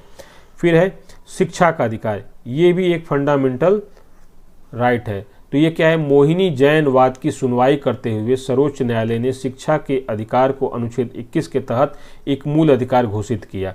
इसी को ध्यान में रखते हुए संसद ने 86वें मतलब 86th कॉन्स्टिट्यूशनल अमेंडमेंट एक्ट, संविधान संशोधन अधिनियम 2002 द्वारा अनुच्छेद 21 क, यहाँ पे अनुच्छेद 21 क के माध्यम से 6 से 14 वर्ष के बच्चों के लिए निःशुल्क और अनिवार्य शिक्षा का मौलिक अधिकार प्रदान कर दिया, ठीक है। यह 1 अप्रैल 2010 से लागू किया गया। पहले यह क्या था, पहले ये डीपीएसपी था, राज्य के नीति निर्देशक तत्व था, और राज्य के नीति निर्देशक तत्व में ये 45वें अनुच्छेद में शामिल था। तो इसका संविधान संशोधन करते हुए शिक्षा का मौलिक अधिकार किस में कर दिया गया, अनुच्छेद 21 क के तहत एक मौलिक अधिकार दे दिया गया, जिसमें कहा गया कि राज्य 6 से 14 वर्ष के बच्चों के लिए निःशुल्क और अनिवार्य शिक्षा उपलब्ध कराएगा साथ में ही। और इसके तहत क्या किया गया, फिर क्या किया गया कि मौलिक कर्तव्य जो 10 थे उसमें एक जोड़कर 11वां कर दिया गया, ठीक है। तो ये भी हो गया। फिर क्या है, अगला क्या है, एनिमल वेलफेयर बोर्ड की याचिका पर सुनवाई करते हुए, ये जो हम लोग मेनका गांधी पढ़े थे ना, ये मेनका गांधी इस एनिमल वेलफेयर बोर्ड की इनके ही प्रयास से गठित किया गया है। सुनवाई करते हुए 2014 में सर्वोच्च न्यायालय ने अनुच्छेद 21 में प्रयुक्त शब्द जीवन को विस्तारित करते हुए जानवरों के जीवन को भी इसमें सम्मिलित किया है। इसी आधार पर जल्ली कुट्टी जो तमिलनाडु में चलता है तथा बैलगाड़ी दौड़ जो कर्नाटक में चलता है, ठीक है, को प्रतिबंध लगाया गया है, ठीक है। तो ये भी याद रखना है। जैसे आप जानते हैं कि बहुत से देश ने जो है, जैसे ह्यूमन फंडामेंटल राइट्स हैं, उस तरह से एनिमल फंडामेंटल राइट्स भी उन्होंने कहा है। मानवाधिकार है तो एक जानवराधिकार भी है, ठीक है, कि भाई मानव होने से अगर कोई अधिकार आपको प्राप्त होता है तो जानवरों को भी अधिकार प्राप्त होना चाहिए, ठीक है। और जो मेनका गांधी, इन्होंने जानवरों के संरक्षण के लिए या इनके शोषण से बचाव के लिए इन्होंने बहुत ज़्यादा प्रयास किया है मेनका गांधी ने, ठीक है। तो ये भी ध्यान रखना है आपको। चलिए अभी जानते हैं कि एक यूट्यूबर जो था उसके खिलाफ जो यहाँ पे केस अभी एक पिटीशन फाइल हुई थी कि वो सांपों का जहर निकालने के लिए उनका, तो ये होता है कि सांपों का, जैसे आप देखे होंगे भारत में पहले क्या होता था कि जैसे सपेरे घूमते थे या मदारी वाले घूमते थे या भालू को नचाने वाले घूमते थे, अब ये सब हो गया कि भाई आप उनका शोषण करते हो, ठीक है, तो इस तरह से प्रतिबंधित कर दिया गया है। चलिए फिर है गिरफ्तारी और निरोध से संरक्षण, protection against arrest and detention. अनुच्छेद 22 के तहत क्या किया गया है? तो देखिए अनुच्छेद 22 किसी व्यक्ति को गिरफ्तारी एवं निरोध से संरक्षण प्रदान करता है। यह अनुच्छेद 21 का पूरक है। अनुच्छेद 21 में जो आपको अधिकार दिए गए हैं उसको ये पूरी तरह से क्या करता है? कंप्लीमेंट करता है। कैसे करता है? अनुच्छेद 21 किसी व्यक्ति के प्राण एवं दैहिक स्वतंत्रता को संरक्षित करता है, परंतु उसे विधि द्वारा स्थापित प्रक्रिया के अनुसार वंचित किया जा सकता है। ये कहता है अनुच्छेद 21। अनुच्छेद 22 क्या कहता है? उन प्रक्रियात्मक शर्तों का उल्लेख करता है जिसका विधि द्वारा स्थापित प्रक्रिया अर्थात विधान मंडल द्वारा निर्मित होना आवश्यक है। अतः जब कोई व्यक्ति अनुच्छेद 21 के तहत अपने प्राण एवं दैहिक स्वतंत्रता से वंचित किया जाता है, तब उसे अनुच्छेद 22 द्वारा प्रदत्त अधिकार एवं स्वतंत्रताएं उपलब्ध होती हैं। ठीक है, तो ये याद रखना है कि अनुच्छेद 21 में क्या कहा गया है कि जो प्राण एवं दैहिक स्वतंत्रता का अधिकार दिया गया है कि विधि द्वारा ही उसका हरण किया जाएगा, अन्यथा नहीं। तो ये क्या करता है कि ऐसा प्रावधान बताता है कि ये कैसे कैसे हो सकता है। तो अनुच्छेद 22 क्या करता है? अनुच्छेद 21 को ही कंप्लीमेंट करता है। ठीक है, अब देखिए अनुच्छेद 22 के में दो तरह की गिरफ्तारी का उल्लेख किया गया है। पहला है समान दांडिक विधि के तहत और दूसरा है निवारक निरोध विधि के तहत। ठीक है, तो अनुच्छेद 22 में दो तरह की गिरफ्तारी की बात की गई है व्यक्ति को। तो दो तरह की गिरफ्तारी क्या है कि समान दांडिक विधि क्या है कि आदमी ने अपराध कर दिया, अब उसकी गिरफ्तारी हो रही है। लेकिन निवारक निरोध क्या होता है कि आदमी ने अपराध नहीं किया है, अपराध भविष्य में करने की आशंका है, तो उसके अपराध घटित होने के पहले ही उसको क्या कर लेना है? गिरफ्तार कर लेना है। तो ये दो तरह की गिरफ्तारियां हैं। ठीक है, चलिए फिर देखते हैं यहाँ पे कि अनुच्छेद 22 का खंड 1 तथा खंड 2 सामान्य दंड विधि के अधीन गिरफ्तारियों तथा प्रक्रिया के बारे में, जबकि खंड 3 से 7 निवारक निरोध के अधीन गिरफ्तारियों एवं प्रक्रिया के बारे में प्रावधान करता है या उपबंध करता है। तो यहाँ पर देखते हैं अनुच्छेद 22 का खंड 1 व 2 साधारण कानूनी मामलों से संबंधित है। इसके तहत निम्नलिखित गिरफ्तार व्यक्ति को इसके तहत गिरफ्तार व्यक्ति को निम्नलिखित अधिकार प्राप्त है। पहला क्या है? अगर सामान्य जो है यहाँ पे हमने देखा था क्या, यहाँ पे सामान्य दांडिक विधि के तहत अगर उसको गिरफ्तार किया गया है तो यहाँ पे क्या उसको अधिकार है? गिरफ्तारी का कारण जानने का अधिकार है कि भाई क्यों गिरफ्तार किया। तो फिल्मों में नहीं देखते हैं कि कोई जाता है किसी को गिरफ्तार करने तो कहता है कि मुझे किस जुर्म में गिरफ्तार किया गया है, करने जा रहे हो बताओ, ये इस तरह का होता है, मेरी पहले वारंट लाओ, इस तरह से होता है ना। तो पहला क्या है? गिरफ्तारी का कारण जानने का अधिकार। फिर क्या है? अपनी पसंद के विधि व्यवसायी मतलब अधिवक्ता वकील से परामर्श एवं बचाव का अधिकार भी उसको प्राप्त है। फिर क्या है? गिरफ्तारी से 24 घंटे के भीतर निकटतम मजिस्ट्रेट के समक्ष पेश किए जाने का अधिकार है, लेकिन वहां तक पहुंचने में जो यात्रा में समय लगेगा उसको छोड़ के 24 घंटा होना चाहिए। ठीक है, तो ये क्या है? गिरफ्तारी, पहले तो गिरफ्तारी का कारण जानना है, फिर अपनी पसंद के वकील से बात करने का अधिकार है, फिर गिरफ्तारी के 24 घंटे के अंतर्गत किसी मजिस्ट्रेट के सामने लाकर उसको पेश करने का अधिकार है। फिर क्या है? मजिस्ट्रेट के प्राधिकार के बिना 24 घंटे से अधिक समय तक अभिरक्षा में निरुद्ध न किए जाने का अधिकार है। मतलब अगर मजिस्ट्रेट नहीं अगर इजाज़त देता है तो 24 घंटा से अधिक समय तक उसको कोई भी गिरफ्तार करके नहीं रख सकता है।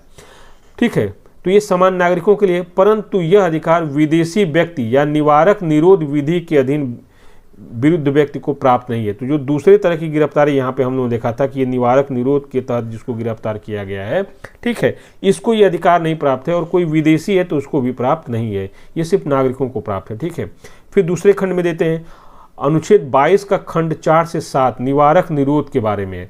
यह कानून लोकतांत्रिक शासन प्रणाली के आधार, देखिए जो निवारक निरोध है ना, वो कहा जाता है कि ये भाई देखो जो लोकतांत्रिक शासन प्रणाली है या लोकतांत्रिक जो शासन जो तौर तरीके हैं उसमें निवारक निरोध जैसे कड़े और कठोर कानूनों की कोई आवश्यकता नहीं है। तो बोलते हैं कि लोकतंत्र पे क्या है? ये धब्बा है निवारक निरोध। तो उसके बारे में कहा गया है यह कानून, कौन सा? निवारक निरोध कानून। यह कानून लोकतांत्रिक शासन प्रणाली के आदर्शों के प्रतिकूल है। यही कारण है कि भारत के संविधान के अतिरिक्त विश्व के किसी अन्य लोकतांत्रिक शासन प्रणाली वाले देश के संविधान में इसका उल्लेख नहीं किया गया। अब यहाँ पे निवारक निरोध को संवैधानिक दर्जा दिया गया है, लेकिन विश्व के अन्य लोकतांत्रिक देशों में संवैधानिक दर्जा नहीं दिया गया है। हो सकता है सामान्य कानून के तहत उसका प्रावधान किया गया हो। ठीक है, तो देखिए यहाँ पे क्या है, सामान्यतः विश्व के अन्य देशों में केवल आपातकाल में निवारक निरोध की व्यवस्था लागू की जाती है।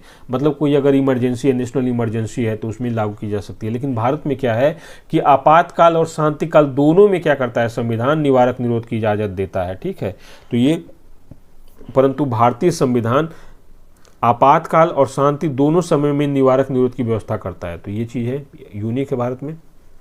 फिर क्या अगला देखिए यहाँ पे क्या है, भारतीय संविधान में इसके उपबंध का मुख्य कारण समाज विरोधी और देश की एकता, अखंडता तथा सुरक्षा को खतरा पहुंचाने वाले तत्वों को नियंत्रित करना है। यह एक निवारणात्मक कार्रवाई है जो किसी व्यक्ति को अपराध करने से रोकती है। इसमें व्यक्ति को केवल संदेह के आधार पर अपराध करने से पूर्व ही गिरफ्तार कर लिया जाता है। आप जानते हो कि आज के समय में इसका कितना ज़्यादा UAPA लगाकर या इस तरह का लगा कर डिटेंशन करके व्यक्ति का कितना शोषण किया गया है। पता नहीं किसी न किसी कोई अपराध नहीं किया, लास्ट तक सरकार साबित भी नहीं कर सकती है। ठीक है, लेकिन उसको दंडित करने के लिए सरकार उसको तुरंत क्या करती है, UAPA के तहत लगा देती है। इस तरह से राष्ट्र का लगा दिया, इस तरह से कर दिया। ठीक है, तो इस तरह से बहुत ज़्यादा इसका मिसयूज भी हो रहा है। ठीक है, तो इसी के तहत कहा जाता है कि इसका देखो, सरकार अगर कोई शक्ति अपने पास रखती है तो आप ऑब्वियसली है उसका मिसयूज करेगी ही करेगी, ऑब्वियसली मिसयूज करेगी ही करेगी। क्योंकि सरकार चाहे लोकतांत्रिक हो चाहे गैर लोकतांत्रिक हो, उसमें पक्ष विपक्ष होता ही है। तो जो पक्ष में है वो क्या करेगा, जैसे जो सरकार में है वो अपने विपक्षियों का या सरकार की बात नहीं मानने वाले, या आपके एक समय ये होता है कि सरकार के खिलाफ विरोध प्रदर्शन करने वाले या सरकार की अनुमति को नहीं मानने वाले, सरकार की हाँ में जैसे आज्ञा पालक समाज नहीं बनने को तैयार है जो, उसके खिलाफ सरकार क्या कर देगी, निवारक निरोध लगा देगी। अगर किसी व्यक्ति के जीवन में 1 साल या 2 साल उसको आप इस तरह से बंद करके कैद में रख देते हो तो व्यक्ति का क्या है, गरिमा तो हनन होती ही है, साथ में उसकी ऊर्जा, उसकी समय, उसकी क्षमता, उसके आर्थिक स्थिति, सामाजिक स्थिति सब तहस नहस हो जाता है। तो ये सभ्य समाज के ऊपर एक निवारक निरोध क्या है, धब्बा ही माना जाएगा एक तरह से। हालांकि आप जब UPSC की तैयारी करेंगे तो ऐसा नहीं लिखेंगे, क्योंकि हमारे यहाँ संवैधानिक प्रावधान है, तो हमें उस चीज़ के खिलाफ कभी नहीं लिखना है, नहीं बोलना है जो हमारे यहाँ या तो संवैधानिक प्रावधान के तहत है या कानूनी प्रावधान के तहत है या कार्यपालिका विधायिका ने जिसके पक्ष में निर्णय ले लिया है। अगर आप व्यक्तिगत रूप से उसके पक्ष में हैं, विपक्ष में है, ये आपका पर्सनल मैटर है। अगर आप UPSC के पॉइंट ऑफ व्यू से, तो हमें हमेशा उसी चीज़ का पक्ष लेना है जो या तो हमारे संविधान में वर्णित है या हमारे कानून में वर्णित है या जिसके पक्ष में हमारी विधायिका या कार्यपालिका ने कोई निर्णय लिया है। फिर क्या है, अनुच्छेद 22, 4 व 5 के तहत निवारक निरोध गिरफ्तार व्यक्ति के संबंध में कुछ प्रावधान किए गए हैं। ठीक है, तो निवारक निरोध के तहत कोई व्यक्ति अगर गिरफ्तार किया गया है तो उस व्यक्ति को भी कुछ अधिकार दिए गए हैं। क्या दिया गया है, सामान्यतः निवारक निरोध के अधीन गिरफ्तार व्यक्ति 3 माह तक निरुद्ध किया जा सकेगा। 3 माह से अधिक हिरासत के लिए उच्च न्यायालय के न्यायाधीश की अध्यक्षता में गठित सलाहकार बोर्ड की राय में ऐसे निरोध के लिए क्या किया जाएगा, ये प्रयास किया जाएगा। ठीक है, कि या उसको अनुमति ली जाएगी। तो 3 महीने तक तो पुलिस उसको डिटेन करके रख सकती है, लेकिन अगर 3 महीने से ज़्यादा उसको डिटेन करना है तो फिर उच्च न्यायालय जिस राज्य में उसको गिरफ्तार किया गया है उसके उच्च न्यायालय के न्यायाधीश की अध्यक्षता में एक सलाहकार बोर्ड का गठन किया जाएगा। और वो अगर बोर्ड मानता है कि नहीं भाई इसके खिलाफ पर्याप्त साक्ष्य है या इस तरह का कारण है कि इसको और डिटेन करके रखा जाए, तब उसको डिटेन करके आगे की तरफ रखा जा सकता है। ठीक है, फिर दूसरा क्या है, गिरफ्तार व्यक्ति को यथाशीघ्र गिरफ्तारी का आधार मतलब ग्राउंड बताया जाएगा कि तुमको क्यों गिरफ्तार किया गया है। ठीक है, लेकिन आज के समय में व्यवहारिकता क्या है कि व्यक्ति गिरफ्तार, उसको पता ही नहीं क्यों गिरफ्तार किया गया है। तो एक कहावत है ना कि जो समरथ को नहीं दोष गोसाई, वो है वाकई में है कि जो व्यक्ति कैपेबल है उसके लिए कोई नहीं है। और आज के समय में जो व्यक्ति गरीब है या वंचित वर्ग से है, और आज के समय में मुस्लिम समुदाय को सबसे ज़्यादा टारगेट किया जा रहा है। क्यों किया जा रहा है, आप भी जानते हैं, हम भी जानते हैं, सब जानते हैं क्यों किया जा रहा है। या कोई जो वंचित वर्ग से आ रहा है, जिसका कोई सुनने वाला नहीं है, कोई देखने वाला नहीं है, उसके साथ भी बहुत इस तरह की चीज़ें हो रही हैं। ठीक है, तो ये भी होता है। फिर क्या है, गिरफ्तारी आदेश के विरुद्ध अभ्यावेदन मतलब आवेदन देने का, रिप्रेजेंटेशन का अवसर दिया जाएगा। ठीक है, गिरफ्तारी के आदेश के विरुद्ध, ये भी अधिकार है। फिर क्या है, अनुच्छेद 22(7) के तहत संसद में अब तक निम्नलिखित अधिनियम पारित किया गया है। तो देखिए ये जो है ना, ये बहुत इंपॉर्टेंट तो नहीं है, अगर एक बार देख लेते हैं तो ठीक है, नहीं देखते हैं तो कोई बहुत इंपॉर्टेंट नहीं है। ये कोई ज़रूरी नहीं है कि इन अधिनियमों को आप याद ही कीजिए, एक बार देख लीजिएगा, एक सरसरी निगाह से आप पॉज करके देख लीजिएगा इसको। फिर इसको देखते हैं कि अमेरिका के संविधान में इस प्रकार का कोई प्रावधान नहीं, किस प्रकार का, निवारक निरोध जो अभी अधिनियम है उस तरह का कोई प्रावधान अमेरिका में नहीं है। ब्रिटेन में भी नहीं था, लेकिन ब्रिटेन में क्या किया गया कि जब first world war, second world war चल रहा था तो उस समय इसको फिर से शामिल कर लिया गया, लेकिन वैसे यहाँ पर विश्व के अन्य देशों में, लोकतांत्रिक देशों में इस तरह का कोई प्रावधान नहीं है। तो ये हम लोग का आज का टॉपिक था, हम लोगों ने इसको पढ़ा। अब इसके जितने भी क्वेश्चंस होंगे इस तरह के होंगे, खुद ही आप क्वेश्चन देखिएगा। फिर नेक्स्ट टॉपिक जो हमारा होगा शोषण के विरुद्ध अधिकार है, उस पर हम लोग डिस्कस करेंगे। तो चलिए आज की क्लास को हम लोग यहीं समाप्त करते हैं, फिर मिलते हैं नेक्स्ट डे नेक्स्ट लेक्चर के साथ।